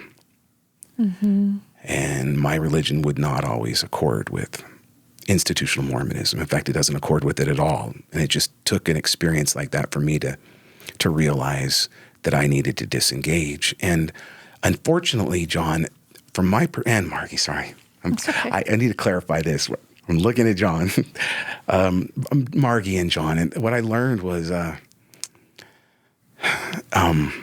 it was very helpful to me about this process is how important relationships are and connections, and that we're all on a journey, and we make mistakes, and I've made mistakes, and we all do this. The biggest mistake that the church leaders make, in my opinion, their biggest sin, if you will, they know the statistics. They know every single family in the church has people in their family unit that are leaving or have left. They should be, as spiritual leaders and guides of that institution, they should be paramount to them to preach ways that families can retain connection when someone leaves. Mm-hmm. But they don't do that. Instead, they do just the opposite. They tell our family members that are still in, don't listen to non-believers. Never accept the advice of a non-believer. They say, they paint us in ways that are difficult and problematic, and actually they encourage separation. Mm-hmm. The LDS doctrine of family is painful. Yeah. It is painful because it is not family is forever, or families are forever. Families can be together forever if everyone adheres to this specific covenant path and gives over their agency to church leaders. If that transpires, then the family can retain the unit. But if not, a separation will transpire in the heavens. And so emphasis is not given here on earth then by they're not mine anymore. Their leaders are not giving them information to maintain human connection and bonds and love with those who separate. And that is their biggest sin, in my opinion. Mm. Yeah. And it hurts. It hurts that they do that. I wish they would not. I wish they would. I wish they would do better. Yeah. If there were someone, you think about like Jeremy Runnels in the CES letter, or Mike with LDS Discussions, or John Larson with Mormon Expression, if there were a person maybe with the background who could very effectively create a book or a podcast series or a YouTube channel to kind of deconstruct Mormonism, it would seem like your experience and your knowledge base and your brain and your intellect could be very effective at that. And yet that's not, you so far, as far as I understand it, you haven't felt called to do that, although I think you could be very, very effective at it. I'm curious if you have values, if there are values that you have that have kept you from considering sort of that path, or not. Oh. Or is it just busy, or, other interests? Yeah, it's a great question. Thank you. You're right. I haven't felt called to do that. Part of it is, I don't know. I guess what it comes down to is that I love human connection. I want to be with people. I want to be with them face to face. I want to be, and that can happen with podcasting. I don't mean to, but I like being boots on the ground. Yeah. That's what I like to do. I like those interactions. Yeah. So. But also there's a divisiveness that comes from entering into this space of dealing with truth claims And I wonder if that's something that you don't maybe resonate with as much, is the polarization, the divisiveness that comes from trying to address truth claims head on in all the different ways one could. Not that you don't go there ever, but yeah, no, you're right. It's the problem that I have with interacting with apologetics at any level. It can be very frustrating to go that, and it gets contentious for sure. Again, circling back to Brene Brown, that book has just been so helpful, and she talks about humiliation versus shame. And oftentimes what happens on the internet and in apologetics, whether it's apologetics for political or social issues or certainly for religion, is humiliation takes place. And I participated in it and I didn't understand it. Even when I tried to be kind in correcting someone using my privilege of scholarship and information I had to correct them online for something they said, that creates humiliation, and humiliation is so damaging to people. In fact, Brene Brown refers to studies that have been done on mass shooting in America. And one common denominator that the shooters all have in common is that they have experienced intense humiliation. Humiliation is when you believe you're right, but someone made you feel wrong. And you feel you're angry and you're upset over that. Humiliation inevitably leads to violence. Self-inflicted or otherwise. I'm not saying everybody who's humiliated becomes a mass shooter. There are other factors, of course, but it is a contributing one. And that is huge to recognize. And when I understood that, I realized that even unwillfully, I participated in that. And so I made a decision. I don't ever want to humiliate anyone ever again. I'm going to try to never do that. Because humiliation is so painful, and I've done it, and I still do it, but I certainly try not to. And my goodness, that there's a lot of it that happens in Mormon apologetics, and it creates feelings of divisiveness and anger and things that I'm trying to let go of and move beyond. Yeah, I so appreciate that, and I really feel like it fits with your kind of decision, your resolve, and even just noticing when there are certain things in the soil of being online that aren't there, that you are more apt to have in person. They naturally exist there. So in other words, like it feels like it's much easier to get into a place of humiliating someone, or when you don't really know them. And when you're, not in this place of viewing this person as complicated, real, with children, with all the things that tend to come with in-person relationships. And so I guess what I'm saying is that makes a lot of sense to me. No. The in-person, at least there are some barriers. You're looking at someone in the eye. You have more of those things supports, I think, as a human being with you when you're in person. So it can still happen, but at least it feels like online there just is some environmental things that, Well said, Margie. You lose tone, facial expressions, things like that would soften perhaps a statement at a time. And it's become such a problem in our society. We're seeing this certainly in United States politics right now on both sides. Particularly though, it's just, once we recognize that as Brene Brown has shown, that humiliation is one of the contributing factors to mass shootings, we should be adamant that our political leaders do not humiliate their opponents or anyone else. If they are humiliating people, then they have no business being a leader of this country. Mm-hmm. Engaging in that type of humiliation, calling them names, making up names for them, doing the types of things to humiliate your opponents, and yet we're putting people like that into power. And it strikes me as really hypocritical of us, particularly those, for example, who turn to gun legislation and say, oh, it's a mental health crisis. It's a mental health issue. It's not a gun issue. Okay, well, the mental health issue is humiliation. So you better not elect a man who goes out and humiliates people if you are telling people that that's the problem with gun control, because that's hypocritical. And my goodness, I live in a state that has just gone forward and filled with Latter-day Saints, and they have gone and they're electing a man who has made his entire career doing just that. And that hurts me. It just hurts that we would do such a thing as a society, as a state. We need to be better than that.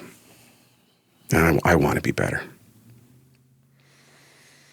I share that. And I'm also mindful, this is an and, not a but. I'm mindful that each side can speak and act in ways that make the other feel humiliated. Oh, for sure. And there's different ways that humiliation can be experienced. And from one side, it's just feeling like they think you're dumb, feeling like they think you're not sophisticated, feeling like they think you don't love, or even just like instead of doing best faith arguments, steel manning people's positions, straw manning people's positions in ways that, we have to be careful. Yeah. I think if there's a way to get out of this polarization, it's to realize that all sides have to really figure out how to show that Christ-like love and respect to the other side, whichever side you're on, right? I agree. Yeah, and like going against it unilaterally as a tactic. Humiliation as a tactic. Yeah. Yeah. There's this book, How Minds Change, that is doing a really good, David McCraney, just talking about this idea of deep canvassing, where the way to change hearts and minds, for example, in LGBT stuff, isn't to quote them stats. It's not even to say, you're causing deaths of youth. Your beliefs cause youth to die. That's a form of humiliation. Sure. It's true. But the truth. But yeah.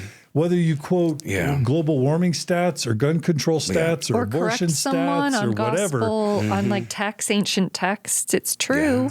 Yeah. I mean, evidence creates, when presented to someone whose identity is closely tied to a religious or a political position, factual evidence actually strengthens their conviction around their position. So it's not going to be facts or evidence that persuades. Yeah. This book, How Minds Change, it's question asking.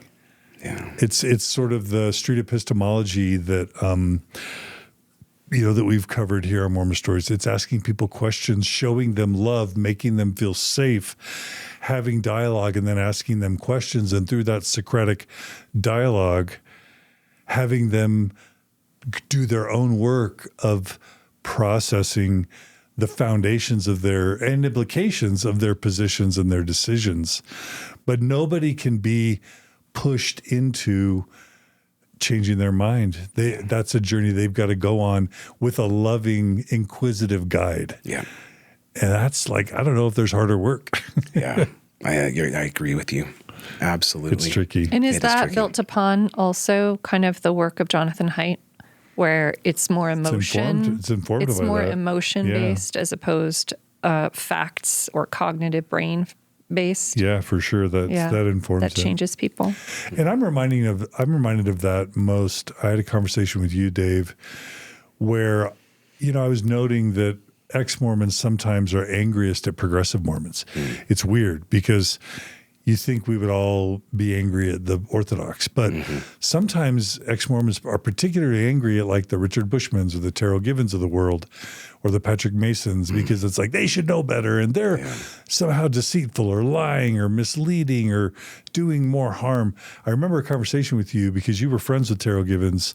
Maybe you still are, but at least you certainly were. And I was trying to say, don't you think progressive Mormonism is problematic? And do you remember what you said? I remember the conversation. It was on my roof. Yeah, right? It was. I don't know what I said. What did I say? You said it's a soft landing, that progressive Mormonism is a soft landing. And if people don't have that soft landing, they can have a hard landing. Yeah. Right? That's been my experience. I'm glad I said that. I think that's true. But I think one of the things that I have learned, because my children that are part of adult children now, that are part of the LGBTQ plus community, experience trauma in the church. And it's real and it is significant. And it hurts my heart. And I have had to deal with that. Yeah. I have had to deal with that personally and thinking, I should have known better. I should have disaffiliated sooner and kept my children from experiencing the trauma that they have. And I wish I could go back and turn back the clock and do that. But I think what we have to realize is this. Leaving the church, to a great extent, comes down to luck. Or privilege. It can, sure. I think it's luck too. For example, think about my own situation. I was for years just shifting paradigm. And I loved the church so much. It was my career. I loved publishing books and articles and helping people make sense of their faith in light of critical, difficult issues. I loved it. I loved teaching. I loved institute. I loved seminary. I loved it all so much. It was so wonderful to me that had the brethren not issued that policy when they did, I would have continued. Right? If somebody at the last minute, I don't know, would have had the knowledge and the ability and the moral aptitude to step forward and say, one of the members of the 12, and say, that doctrine, that policy is against our doctrine. It is harmful, it is hurtful. We can't release that. And the first president would have said, oh, you're right. Okay, we won't do that. Oakes and Nelson backed down when fictitious Hollander Christopherson I would have just kept going. You would have been still teaching Seminary Institute. I can't say that for sure. Yeah, I can't say that for sure because I don't think I would. I think that I was on it, but it would have lasted a lot longer than it did. Absolutely, I would have continued. Eventually, though, I just feel I have too many differences and issues with church leadership to feel comfortable in that environment for the rest of my life. So I would have left, I'm sure, but it would have taken a lot longer. So what I'm trying to suggest is that that was luck. It was luck that didn't transpire and that I experienced that right now. And if we recognize that, then I don't need to feel quite so guilty for having not left earlier. Because part of it comes to, you're realizing and the moral aptitude, I believe, to recognize the problems and the challenges and then understanding. Part of it is all of that, because I do believe people should recognize the hurt and the trauma that is produced by the church, particularly for its gay members. Yet, leaving is not just that. It comes down to luck. The luck of and the fortune of this, a privilege, if you want to use that, of the situation and circumstance that you are allowed or that you can go through such a thing. And so everyone is on their own journey. There are people still there that will leave eventually. They've been progressive for years and years, and they'll go through the same thing, and they'll probably think, oh, why didn't I leave earlier? I could have had this experience, and my children could have done this or that. But it's important to remember, it's not all on us. Part of it is luck. Part of it is luck. And that should free us of a little bit of the guilt it has me, just a little bit. That's reminding me of how we started with the free will conversation around incarcerated people. Yeah.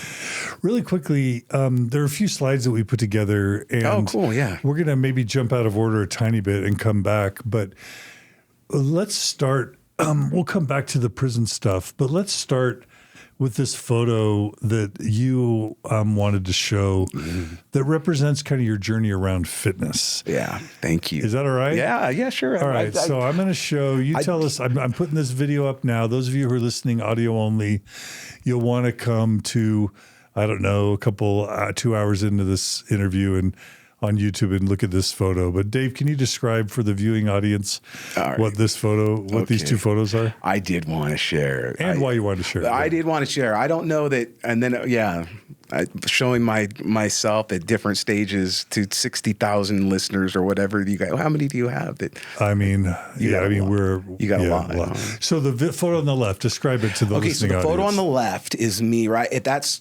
2012, okay? And that is right when I was, I was teaching at BYU in the religion department at that time, and I was using food as a drug to deal with some of the depression that I was talking about earlier, right? And I realized it, and it was causing problems. And then I went on a journey towards trying to be more healthy and fit. And I started at that point. Would it make sense to say how much you weighed, or would you rather not say that? We can talk about it. Sure. I don't know, probably about 250 pounds at the time. But weight is irrelevant, though. That's the Right. thing. Because of muscle mass. Yeah. Weight is irrelevant. It really doesn't matter. Yeah. Okay. But probably about 245, 250 pounds, 5'9". Yeah. Okay.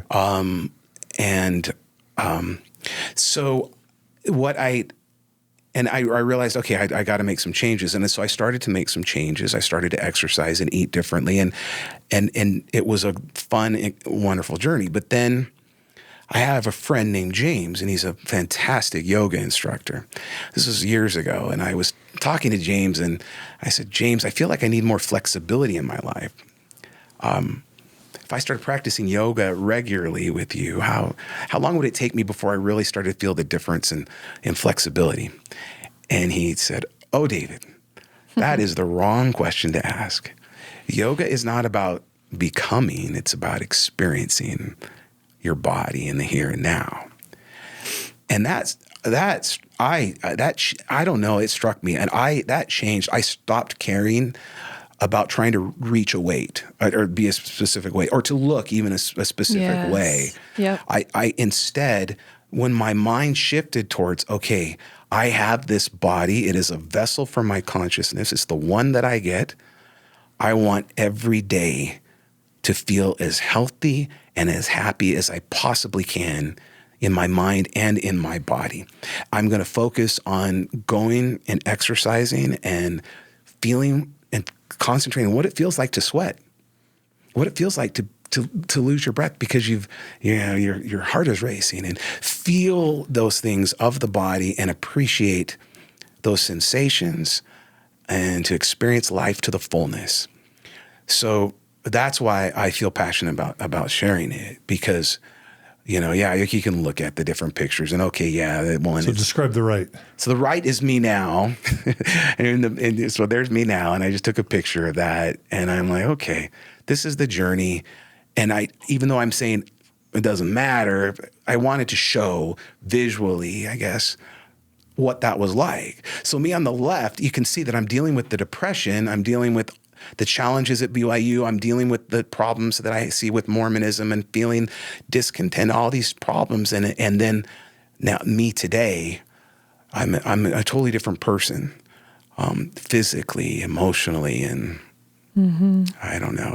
I feel that, in fact, I ran into some friends from high school. Here I am, like in my 52 now or whatever. I ran into some friends from high school, and they're like, there you are. There you are. It was, they recognize you never looked like yourself from the way that you always were. Every year, I'm trying to become more and more of who I am and who I was always supposed to be. So, as a teenager, I loved surfing and I loved weight training and I loved running and I loved doing all of those things. And then I lost track of that. And so now I'm just trying to become the best version of myself that I possibly can be. Yeah. I love it. And give kind of a quick description of your eating paradigm and of your exercise paradigm, because I know you've gone deep in both of those, just as a little starting point or tip for those who would like to see that sort of bodily transformation. Oh my goodness. So it's for everyone, regardless of where you're at, even people in, that are in retirement homes and places like that. Studies have shown that weight resistance, exercise are essential. It's especially essential for, I love to see now, when back in the day, you wouldn't see as many women in gyms and things like that we're afraid of getting too big or something like that. But the reality is the more muscle that a person has, the more calories they naturally consume. So one of the biggest problems that people make with a diet, for example, they'll cut calories and then they'll start doing a lot of cardio. And then what that happens, they lose muscle. And if you cannot continue on that same trajectory, which no one can, then all of a sudden it's actually worse for you long term. So the key to this is really not as much. In fact, most people shouldn't do as much cardio as people think that they should do. Now you need that cardio, of course, for your vascular system. But it's about three quarters of an exercise routine from the studies that I've read should be about weight resistance training, and then the other of the cardio. And then what? So that's kind of the way I live. And then on the weekends, look for physical activities to get out and do something, a bike ride. And my passion, as I've mentioned, is hiking. Mm-hmm. And anyone who follows your Facebook sees the photos of that you share hiking with Coco, with Ernie and Gary and others. Yes, that's part of a lifestyle for you. Oh yeah, every weekend it should be something like that, something that we do physically to get out and do some movement. And then if we commit to that perspective and not, again, returning back, I think people should almost get rid of the scale. Yeah. You know what I mean? I almost get rid of it because it really doesn't matter. I mean, you could weigh 500 pounds, and if you had 2% body fat, which would not be healthy, but still, right? You see what I'm saying? It's not the weight. It is, and everyone's different. But that's what I have seen, and the studies have shown, and has been very effective for me, and that I feel very passionate about. In fact, Carolyn is actually going through and learning to become a personal fitness trainer right now and getting her certification. It's something that we share in common. Every day, I look forward to going to the gym with her in the morning. And at first, for a while, I thought about going to the gym. I'm going to the gym so that I'm in good shape so I can go out and hike. Because I love hiking, and so I'd get on the elliptical or something that I didn't really want to do. I'm like, this is going to help me snowshoe with Gary and Ernie, and I would do that. And then I shifted, and I realized, wait, I'm not just going for that. I'm going because I love this experience. And it's to change your life in that way is difficult, of course, but it's a process. The first thing that happens when people start a new pattern such as that, let's say someone decides, I want to go to the gym, I want to eat better. The first thing to recognize is that it's hard, it's difficult. Anybody that says that they can give you a quick change fast in terms of your body type and your health, fitness, just run as far as you can. It's not like that. So it's hard. It must be difficult. But if you continue with the pattern, eventually it becomes less hard and it becomes a habit, right? And if it becomes a habit, then it's a little bit easier. In the habit of going to the gym, you're in the habit of eating healthy, you're in the habit of going and doing physical activities on the weekend. And if you continue with that habit long enough, it becomes a hobby, right? It becomes a hobby. It's my hobby to go to the gym, and it's my hobby. It's something I like to do. But you continue with that hobby long enough, you get to the last one, and that's where you have to live that way. Like a lifestyle? Is that? Yeah, you have to. If I don't go to the gym one day, something is wrong. Something is wrong. I'll indulge, and of course, my eating habits are up and down, but when they're down like that, I don't feel good, because I have to live the way I live now. I've gone through those 4 H's, which I actually learned from a friend of mine who, former seminary teacher who is now very famous on the BYU religion channels. I see him directing things when I'm at the gym. I'm like, oh, there's Ben Lomu, his 4 H's, right? The 4 H's.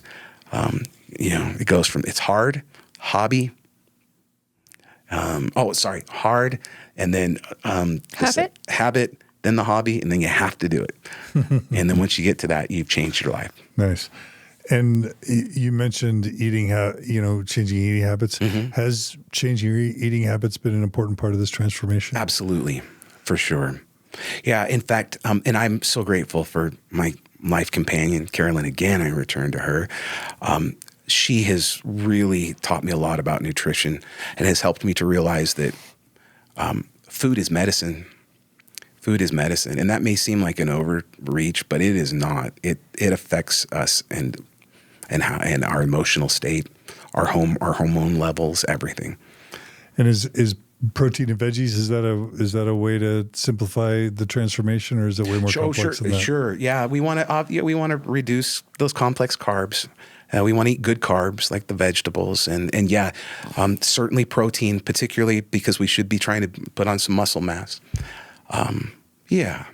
Okay. Yeah. And I'm not opposed to, in fact, I started with, I don't know, a couple, I've done, it's been a long journey for me. I've done like the South Beach diet and keto, and there are different things that I had tried at different points of my life, certainly. So I understand that, and there's a benefit to those things. If somebody wants to do that to jumpstart, I have done that, and I've seen that to be very effective. Because it's kind of exciting to do something extreme, like one of those extreme diets, and then just see the changes and the transformation happen quickly. And that can be psychologically very powerful. So if someone uses it as a jumpstart, that's great, but we have to remember that it's only a jumpstart, and then that has to shift into healthy eating habits and healthy exercise routines, because we want to live a fullness in the here and now and in our bodies. And when that at least for me, when that shifts, that's when real change turns. So it's not that there's wrong foods or bad foods. It's just having balanced, intuitive kind of eating. Oh yeah, balance is key. I still love my ice cream, and oh my goodness, they just put a Jack in the Box next to my house. I grew up in California, so I'm all excited about Jack in the Box. But I don't. Back in the day, I'd eat Taco Bell and Jack in the Box probably, or something like that, every day for lunch. Mm-hmm. And now it's just a treat. Mm-hmm. So balance, for sure. Balance is the key. So an extreme diet can work in the beginning, but then balance overall has to be maintained. Okay. I think. Thanks for letting me share that. I mean, one thing that I do think is worth noting about you is I think where, if we're going to look at kind of research, diets tend to fail.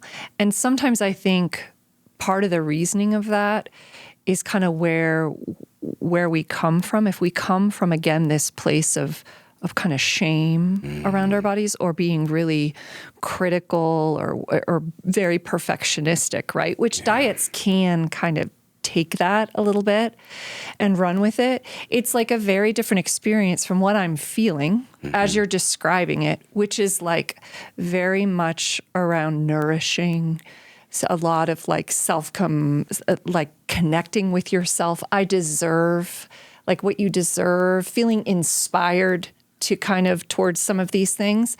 And I think sometimes that framing, that root of which root you're starting from, scarcity versus abundance, that there's something inherently shameful about your body to begin with, versus on a level saying, I really care about how I feel, and I'm curious how I could feel better. Like what could, right? Those roots really make a difference, I think, in where you go and your experience, I think, with your body. And that's what I feel that from you, this energy, this curiosity, this sense of like love and respect for your body and the experience that you have living in it. Do you want to talk for a minute about that too? Because that before picture to me really feels like also maybe you were feeling more at odds with your body, disconnected from your body, dissociating from your body, as opposed to maybe What's the difference? And what does it mean to be in one's body more? First of all, Margie, that was so well articulated, the things that you shared in that question.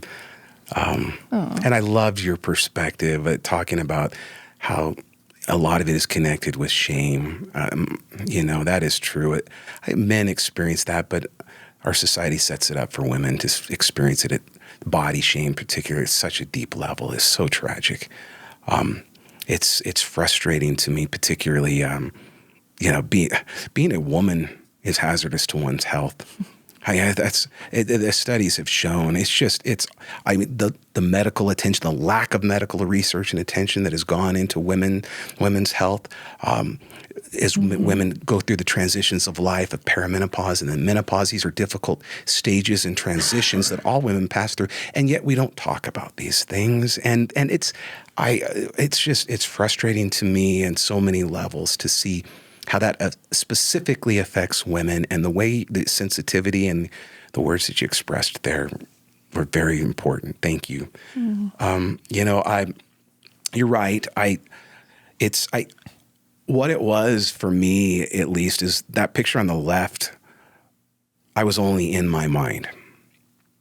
I was reading, I was researching, I was publishing, I was doing all of the things that a scholar would do. And I was thinking about topics and I was in my mind. And it was like I was a mind dragging around the body, in a way. And that's what came to mind when you shared what you did, Margie. Thank you. I was a mind dragging around a body, and that's what I didn't want to be anymore. I wanted to be a whole self. And so, to incorporate meditation, to incorporate daily exercise, good eating habits. These are things that help produce not just longevity, but happiness, at least is what I've found. And I'm grateful for those who have taught me, and for the journey that I'm still undertaking, because it's always up and down, but I don't think there's an arrival. Yeah. Yeah.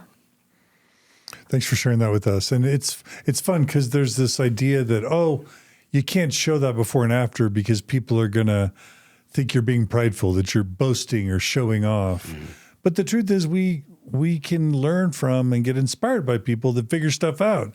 And who doesn't want to figure out a better mind-body harmony and connection? So thanks for overcoming those unproductive stigmas. And yeah, I love people, and I'm an open book too much, so that's why I'm doing this. But for me, it's not about that. It is really about. It truly is. I had to abandon. I mean, still you care. People, I still care about what I look like. I don't want to dress, inappropriately or get my beard too long, which I've done in the past, or whatever it might be. But that's just not a focus any longer, especially at my age. Mm-hmm. It's about happiness and well-being. And once that happened, that's when it was no longer a battle for me. Really, that's when it was no longer an issue. So Thank you, Margie. That was lovely. Mm-hmm. You mentioned, Dave, wanting us to talk about how you had to kind of deconstruct the effect of patriarchy on you. Yes. And in your relationship with Carolyn. Yeah. Now, you may have already touched on some of that, but is there more you wanted to say about that? Maybe just a little bit. Okay. Yeah. I went through, a time where I was doing some self-reflection, and I realized that I had still retained some of the patriarchal views that I had received, indoctrinated into, culturally appropriated, whatever.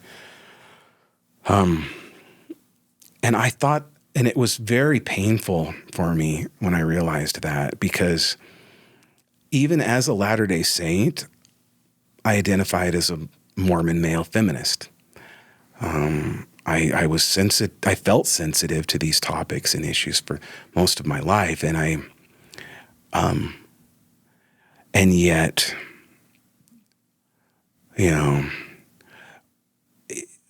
what happened was that, it's hard when you publish articles and you write books and do things like that, and you have people come and they say nice things about you and you feel good. Oh, that book helped me. Oh, I loved your article. I loved this. I loved the Mormon Stories interviews, whatever it might be.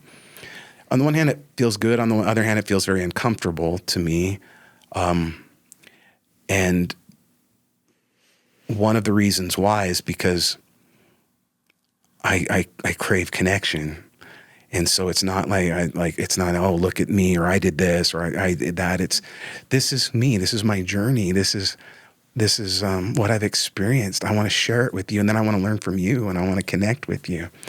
I want to be authentic. I want to be open. And that's one of the greatest benefits of the journey that I have been on, is I feel I've been able to be more authentic, as are those my friends. I think it's hard to be authentic as a Latter-day Saint when one is trying to live in accordance with the expectations and demands that are placed upon a person, and always showing that they are living that way, even with their friends and family members. It's hard to just be authentic and open about challenges and problems and growth and intimacy is what I truly crave. Intimacy. And intimacy it has to happen, I think, when we open up and share and are authentic.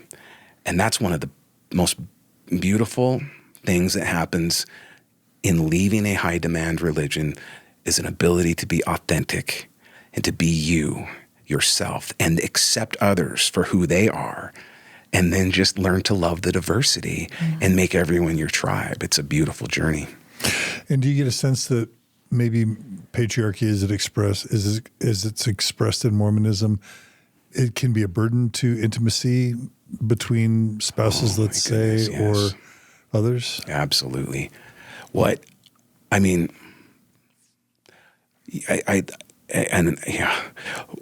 think I'll speak as a man. I'll speak to men. And what I think we need to learn is that the patriarchy doesn't just damage the life experiences of women, which it does. It's destructive. It's deadly, amongst other things. But what the patriarchy does is it actually makes life very difficult and sometimes unbearable for men as well. It is highly problematic, and to the extent that we retain that in society, and particularly in religious context, it is highly problematic. When I realized, and what I had retained was that I realized that, when people started giving me the accolades, I felt kind of good about myself. And then it's inevitably I started to think, I in my mind, I realized I felt like I was maybe a little bit better even than Carolyn, my life companion and best friend. And connected with, because as a man. Because you have all these worldly acknowledged accomplishments. Yeah, and that there's just something about, for example, and women do it as well. If you watch, you can listen to, for example, you can be in a room and a woman can say something in the room, and people may listen, they may not listen, but then a man will say something. Even that woman who said something before will turn and engage in that and give respect to that view because it's articulated by a male voice. We see that, and I have been victim to that, and not only that, but it has hurt those who I have loved, and when I realized the extent that even as a post-Mormon, that I had retained a little bit of that, and I wasn't aware of it. It was connected with that deep, dark moment that I talked about, where I realized I needed to make some changes, and I'm so grateful for it, because my wife and I call her that but really she's my life companion. I don't even like the term wife anymore, truth be told. We have a relationship based upon equality now, and a relationship between men and men, or whatever, women and women, or whatever the situation is. When you're in a relationship with people and it's based upon equality, and there's not a superior or an inferior, but both are respected, it makes life so much better for everyone. And certainly the studies have shown, the more we can rid patriarchy from our society, everything gets better. Politics get better. People's love lives get better. Everything gets better. So it's something that I feel very passionate about, that when I recognized I was still being affected by it a little bit, it was very hard for me. And I'm glad I'm glad that I went through what I went through so that I could become better. I've got a couple other micro topics I just want to run by you. One is parenting. Somehow the Mormon Church seems to condition us that you can't raise healthy, happy kids. You can't be your best parent unless you're a faithful Orthodox Mormon. Yeah. And that if you're trying to raise kids not as an Orthodox believing Mormon, good luck. You're going to raise unhealthy children, to put it kindly. Yeah. Do you want to do you have any comments to make about like how your transformation maybe outside of the church has impacted your quality of parenting or effectiveness of parenting? Yeah, I thank you. It's tough for me to talk about it at too deep a level because my children were quite a bit older when we started going through our disaffiliation. And, parenting adult children is its own topic, right? And I'm sure you guys are much better at it than I am. But so I don't have a lot of experience I don't have any experience when it comes to raising small children or young children outside of Mormonism. It wasn't my experience as a parent. But I have seen, I mentioned Faith Erickson and Brett Erickson, her partner, and I love to watch them interact with their children and to teach them healthy mental and moral perspectives, to teach them in a way that doesn't indoctrinate shame.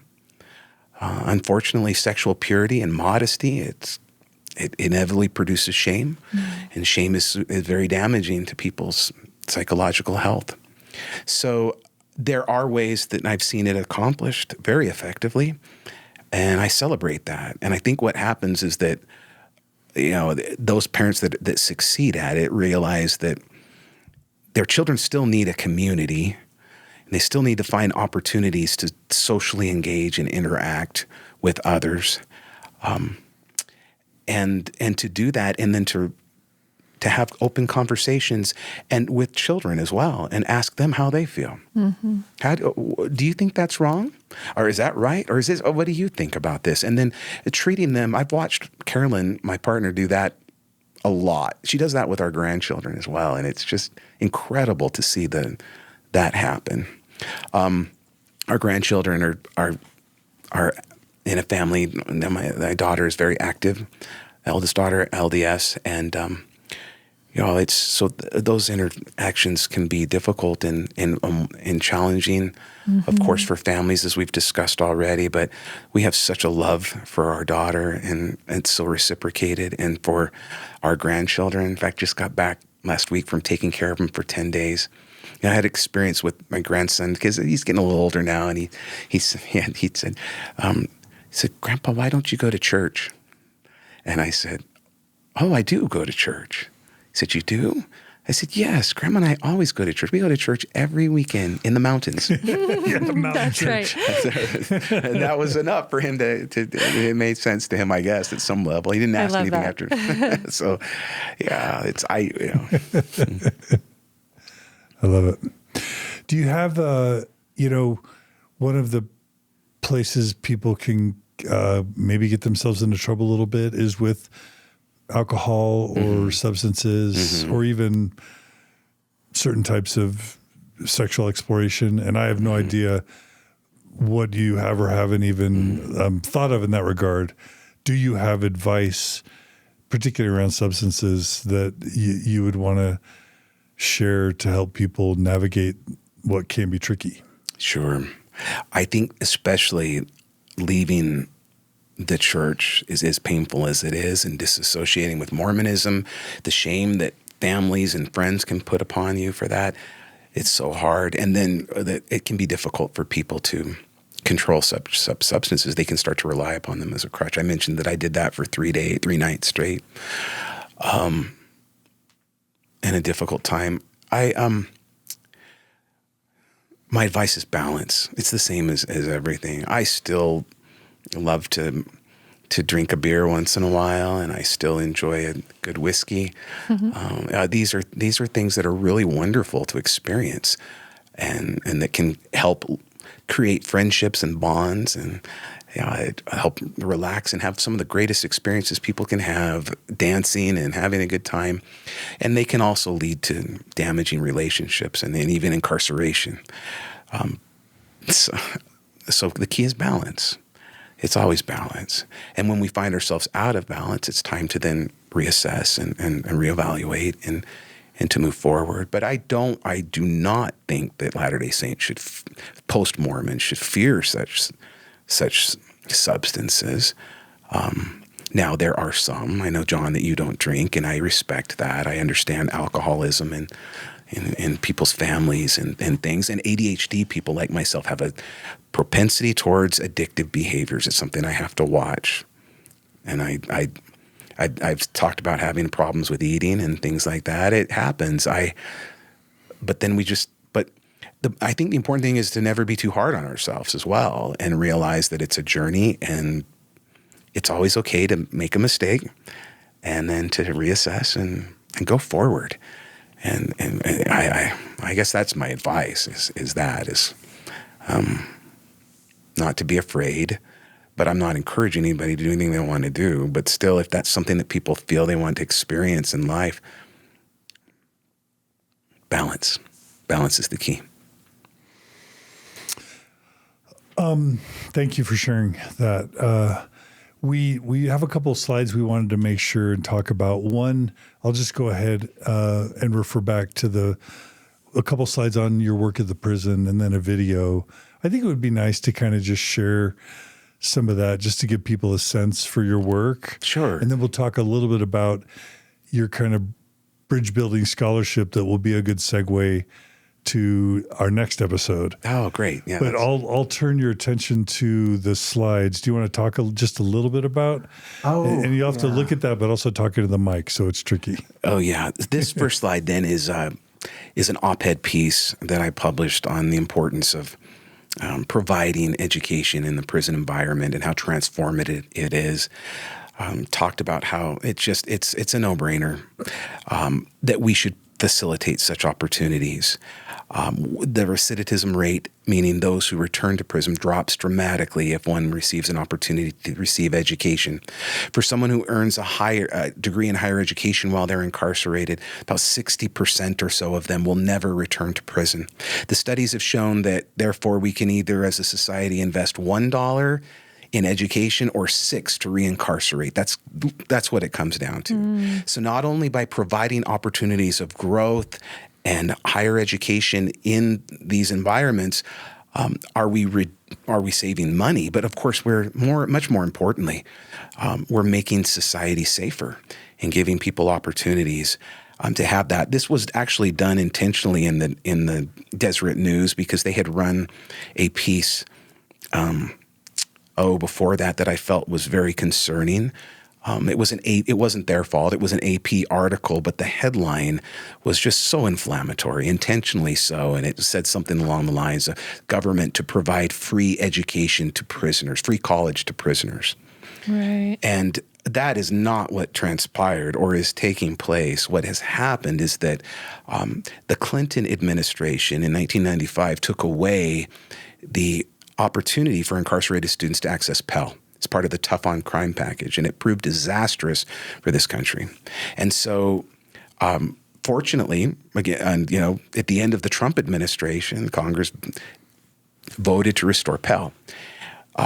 Every U.S. citizen that qualifies has a right to access that money and to receive that education. So it's not free college that they're providing, but it's transformative education. It's something we need to invest in as a society. So I wrote that piece wanting to share a different message. Mm-hmm.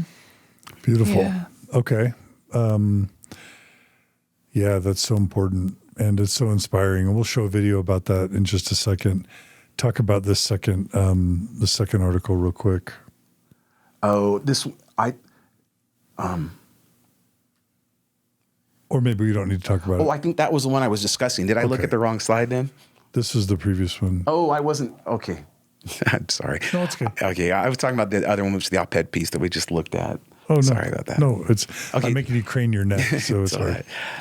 So I think these are just articles then that were run and for SLCC's first graduation ceremony in the prison. Oh my goodness, I forget my numbers now. I think 23 graduates that the prison that we had with college degrees or certificates last year, and we have about 27 that will be graduating with associate degrees and academic certificates this coming May. So it was a really celebratory event. It was wonderful for me to be involved with that and to see higher education doing something so practical. There's so much elitism in higher education. I find it oftentimes very offensive. So to be in the prison on that graduation day in my doctoral robes from Brandeis University, carrying around soda pop bottles and things like that for the refreshments afterwards to our incarcerated students that had graduated. I loved that because that's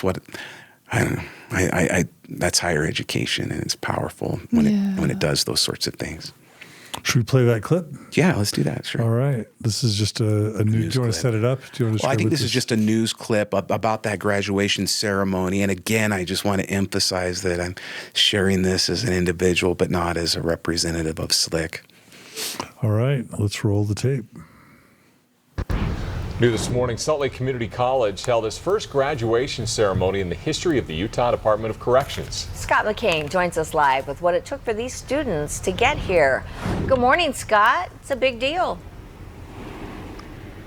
Yeah, very big deal, guys. And, ideally, a key part of incarceration is the rehabilitation aspect there. Folks come here, pay their debt to society, hopefully learn and, be better for it. Well, nearly 24 inmates here at the Utah State Prison graduating yesterday with a degree from Salt Lake Community College. And it's absolutely a huge deal. This has been a program that's been in place for nearly 6 years now, and these individuals getting a degree of certificate of completion from SLIC. They took their classes through the community college's prison education program. And the goal in all of this is to help those who enroll and complete this to get jobs in the future and avoid returning to prison once they're released. It's very important that this continues in the future and that those students who come after see that there's a possibility that they can leave a better person than they came in. So it makes sense, and it's received a lot of support politically, bipartisan support to make sure that higher education is an option for those who would like to pursue it and who qualify, so that we can reduce that recidivism rate and provide a way for them to earn jobs. Yeah, Miss Bluff, who you heard there, she was part of the very first group to join this then pilot program back in 2017. She actually graduated before the pandemic hit, but of course no graduation ceremonies being held as a result of all of that. She now, though, continuing to move forward while she still has some time to serve here. She's currently working toward her bachelor's degree in exercise science through the University of Utah, who is also helping some of these inmates to achieve a degree. Now, Bokovoy says studies have shown basically 2/3 of those who complete some form of higher education while they're incarcerated do not return to prison. And he says, as you heard in his soundbite, there's a lot of bipartisan support for that. You don't want to spend good money after bad. You put that money up front. These folks get a degree and they do not return. So a great program here. Congratulations to those who were able to complete their degree. For now, we're live in Salt Lake City. Scott McCain, Fox 13 News, Utah. Love it. Yeah, that's good stuff. Thank you. It's fun. I get excited about that. It's lovely to see. I'll just share one brief story, for example, that one of our students is graduating this upcoming year with an associate's degree. he was raised on a white supremacist compound. There are a lot of, believe it or not, it's strange, but there are a lot of white supremacist, Nazi, I don't know, type gangs and things like that are in the prison system, as well as other gangs. And this man was raised in this, indoctrinated into this viewpoint. And he came to me about a year ago, and he's maintained he just got an A-, so it's not quite a 4.0, but this guy is like 3.9 now. And at that time, a 4.0, and he was taking anthropology, criminal justice, and the first half of American history that semester, okay? And he came to me and said, David, nothing has ever transformed me in my life like this semester has. He said it hasn't, nothing has been transformative like this. Therapy hasn't worked to this level, but I feel like I understand things differently now. He said, I thought I overcame my racism. I was a separatist, meaning they felt like the races should be separated from each other. I had no idea that was still racism that I was holding on to. And I'm so grateful. And at the end of that semester, I sat in his criminal justice classes. This man gave an oral report on the systemic problems that African Americans face in the justice system. So that's the type of thing that happens when education is offered to those who want it, who haven't had a chance to pursue it, and are looking for change. Love it. Love it. Okay. Well, I guess I want to end with kind of a quick preview of what we're going to be talking about in the next episode, which is your work on scriptures and on Isaiah and the new book that's come out and your chapters in the book and basically the book of Isaiah and Mormonism. I think that's maybe going to be the title of our next episode. Before we do, is there any topic that you wanted to make sure we covered that we haven't covered? I know we've covered quite a bit. We got ADHD, we got patriarchy, we got mental prison. health. We got it. I think we got it. And Margie and John, I sincerely appreciate this opportunity to share. You two, you work very hard. I know you do, and you help a lot of people.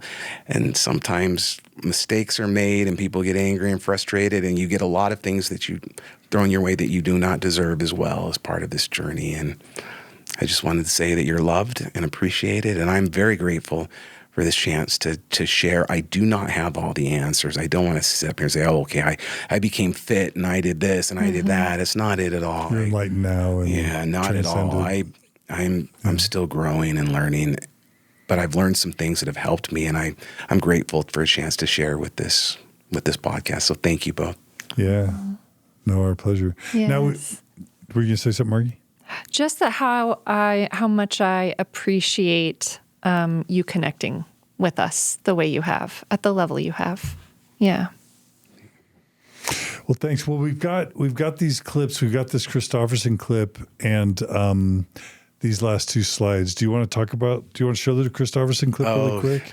This is great. I was still working for the church at the time, but was struggling because of, I was a black sheep or whatever. I don't need to go back there. But so I was in the, but all of a sudden Grant Hardy, who a famous LDS scholar, sent a message that David Bokovoy quoted by Mormon apostle at the Library of Congress. And I'm like, what? And sure enough, he didn't get the last name correct, but still, the pronunciation. It's kind of fun to and show what that. scholarship is he referring to here? So what happened? He uses a quote that I was connected with the classes that I was teaching at the University of Utah.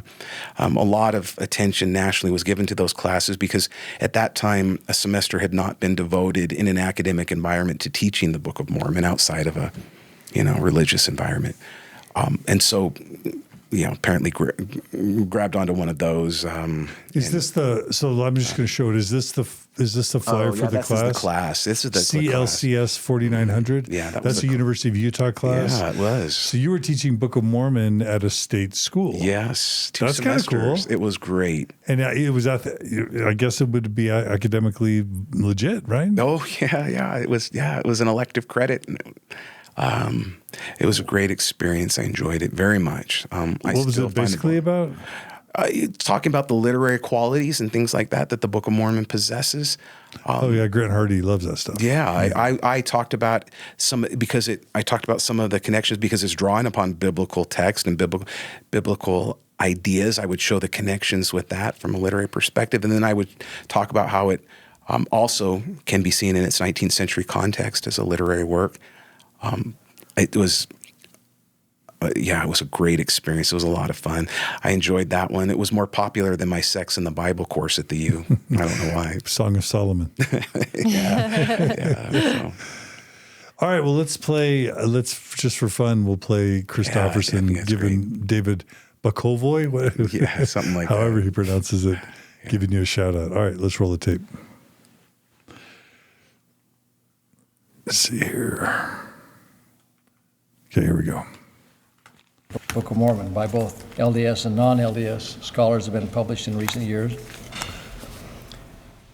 There have been and continue to be literary readings of the book at university-level English courses around the country. And these publications and classes do their best to allow the text of the Book of Mormon to speak for itself, rather than debating its historical accuracy or questioning Joseph Smith's account of its translation. As scholar David Bokovoy said, you don't have to believe in historic claims to appreciate the Book of Mormon as literature. Beyond its impact on American literature and culture, for Latter-day Saints, the Book of Mormon remains the keystone of our religion. And I'm torn. On the one hand, it is a book that's impacted many people, and it deserves academic attention for sure. For that reason alone. For sure. It seems a little convenient that he's saying, let's not worry about the translation process or its historicity. But he's talking about the classes I was teaching. Yeah. The only way that they would be accepted at a state university, particularly in Utah, is if we could maintain that balance, right? Yeah. And so it's true. I did not delve into historical criticism. A little bit, but not too much. The focus was more on reading it from those literary perspectives. And I stand by that, of course. I haven't spent any time in the Book of Mormon in about 6 years now. In fact, I haven't picked one up probably since then. And so it really doesn't have the meaning now for me that it once did.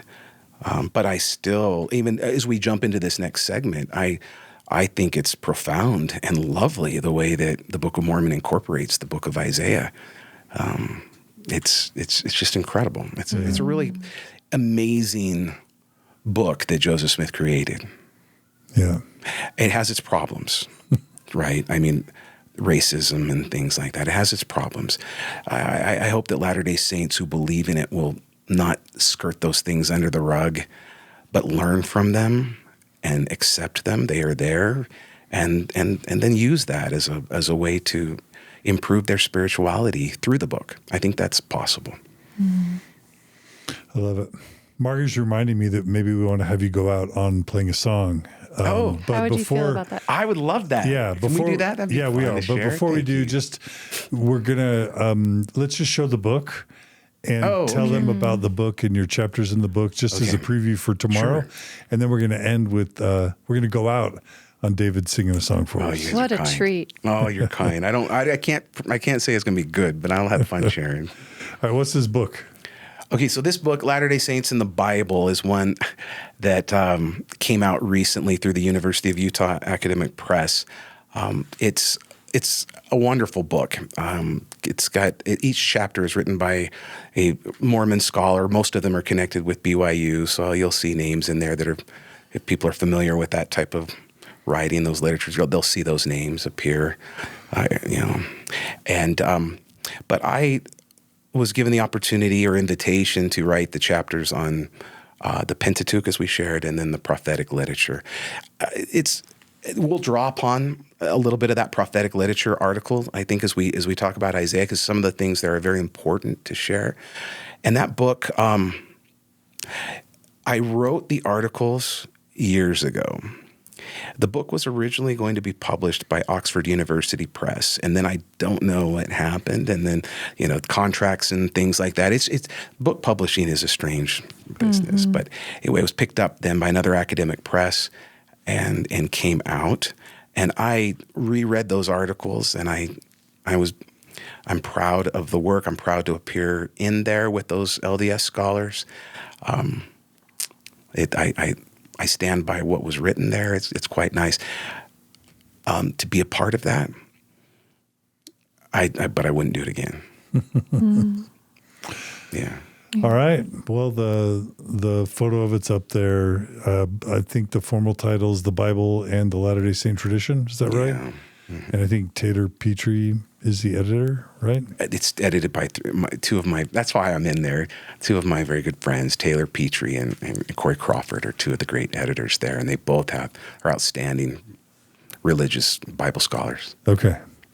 All right. Well, I think it's time for you to go out on a song, because you do have a band. We do, yeah. And the band is? Yeah, Dead Cowboys. Dead Cowboys. We play here locally in Utah as frequently as we can, and it's always a good time.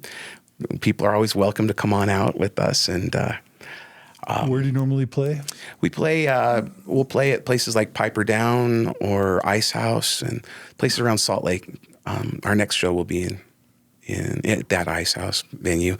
I play with some incredibly talented musicians. I am not a talented musician. I was a singer, songwriter, hippie kid, but that likes playing with these guys. But I started writing songs when I was about 16, I guess, and then I left music in pursuit of scholarship. And one day, my wife and I were at a bar and listening to live music, which is something we are passionate about. And she said, "You used to love that. You should do that again." And so I went out and bought a guitar and been playing with the band that my brother Brent, who's a movie producer, he named the band after kind of the old cowboy music that we like, but the band is morphed into rock and roll. And actually, I teach the history of rock and roll as a fine arts course in the prison.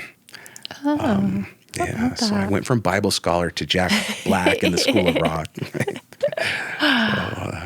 Thank you. All right. All right. What are you going to play for us? I'll play an original song that I wrote when I was about 16 years old.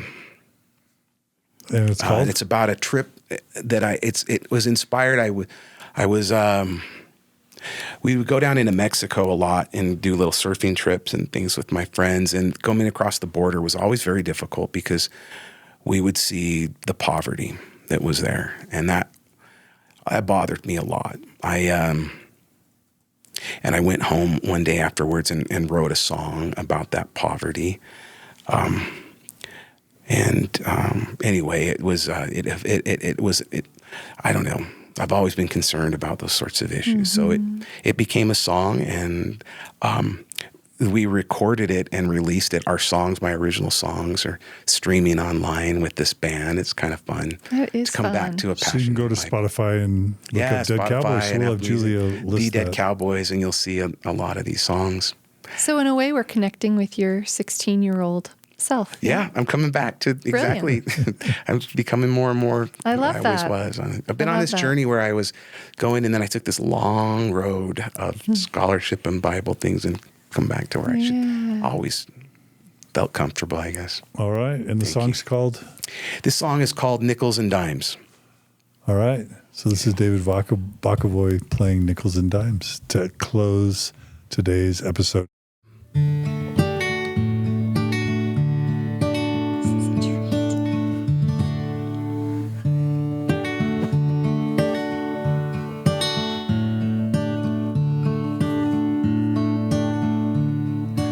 It's so cold. Maria starts to cry. Sometimes I wish I could just lay down and die.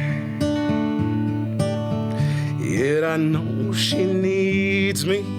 Yes, I know that she needs me. And so I beg for nickels and dimes.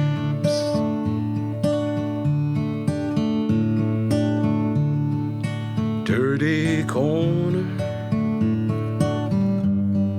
you're my home. With you as tourist, you tend to feel that you're not so alone.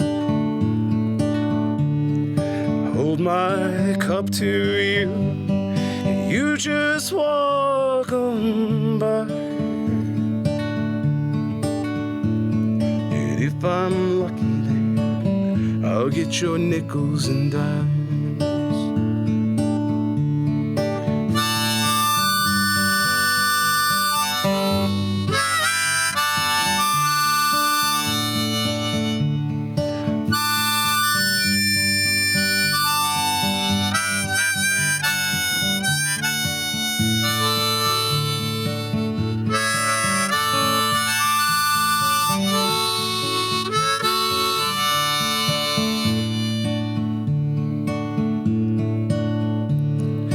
Jose's been gone for such a long time, in a foreign land where he promised that he would find.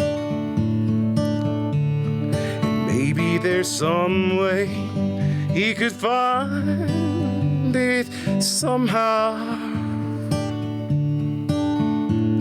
to bring home more than just nickels and dimes.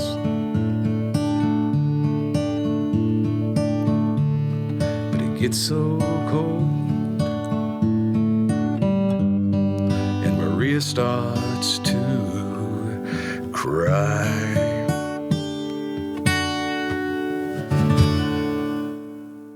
Thank you. All right, that's beautiful. Ooh, thank you. what a way to end. Thank you. It was Thank you. absolutely exquisite.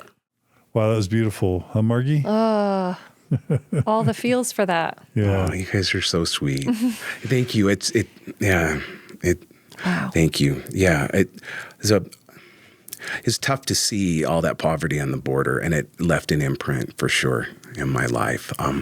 We've always wanted to try to help people. It's been, my wife and I have been driven by that.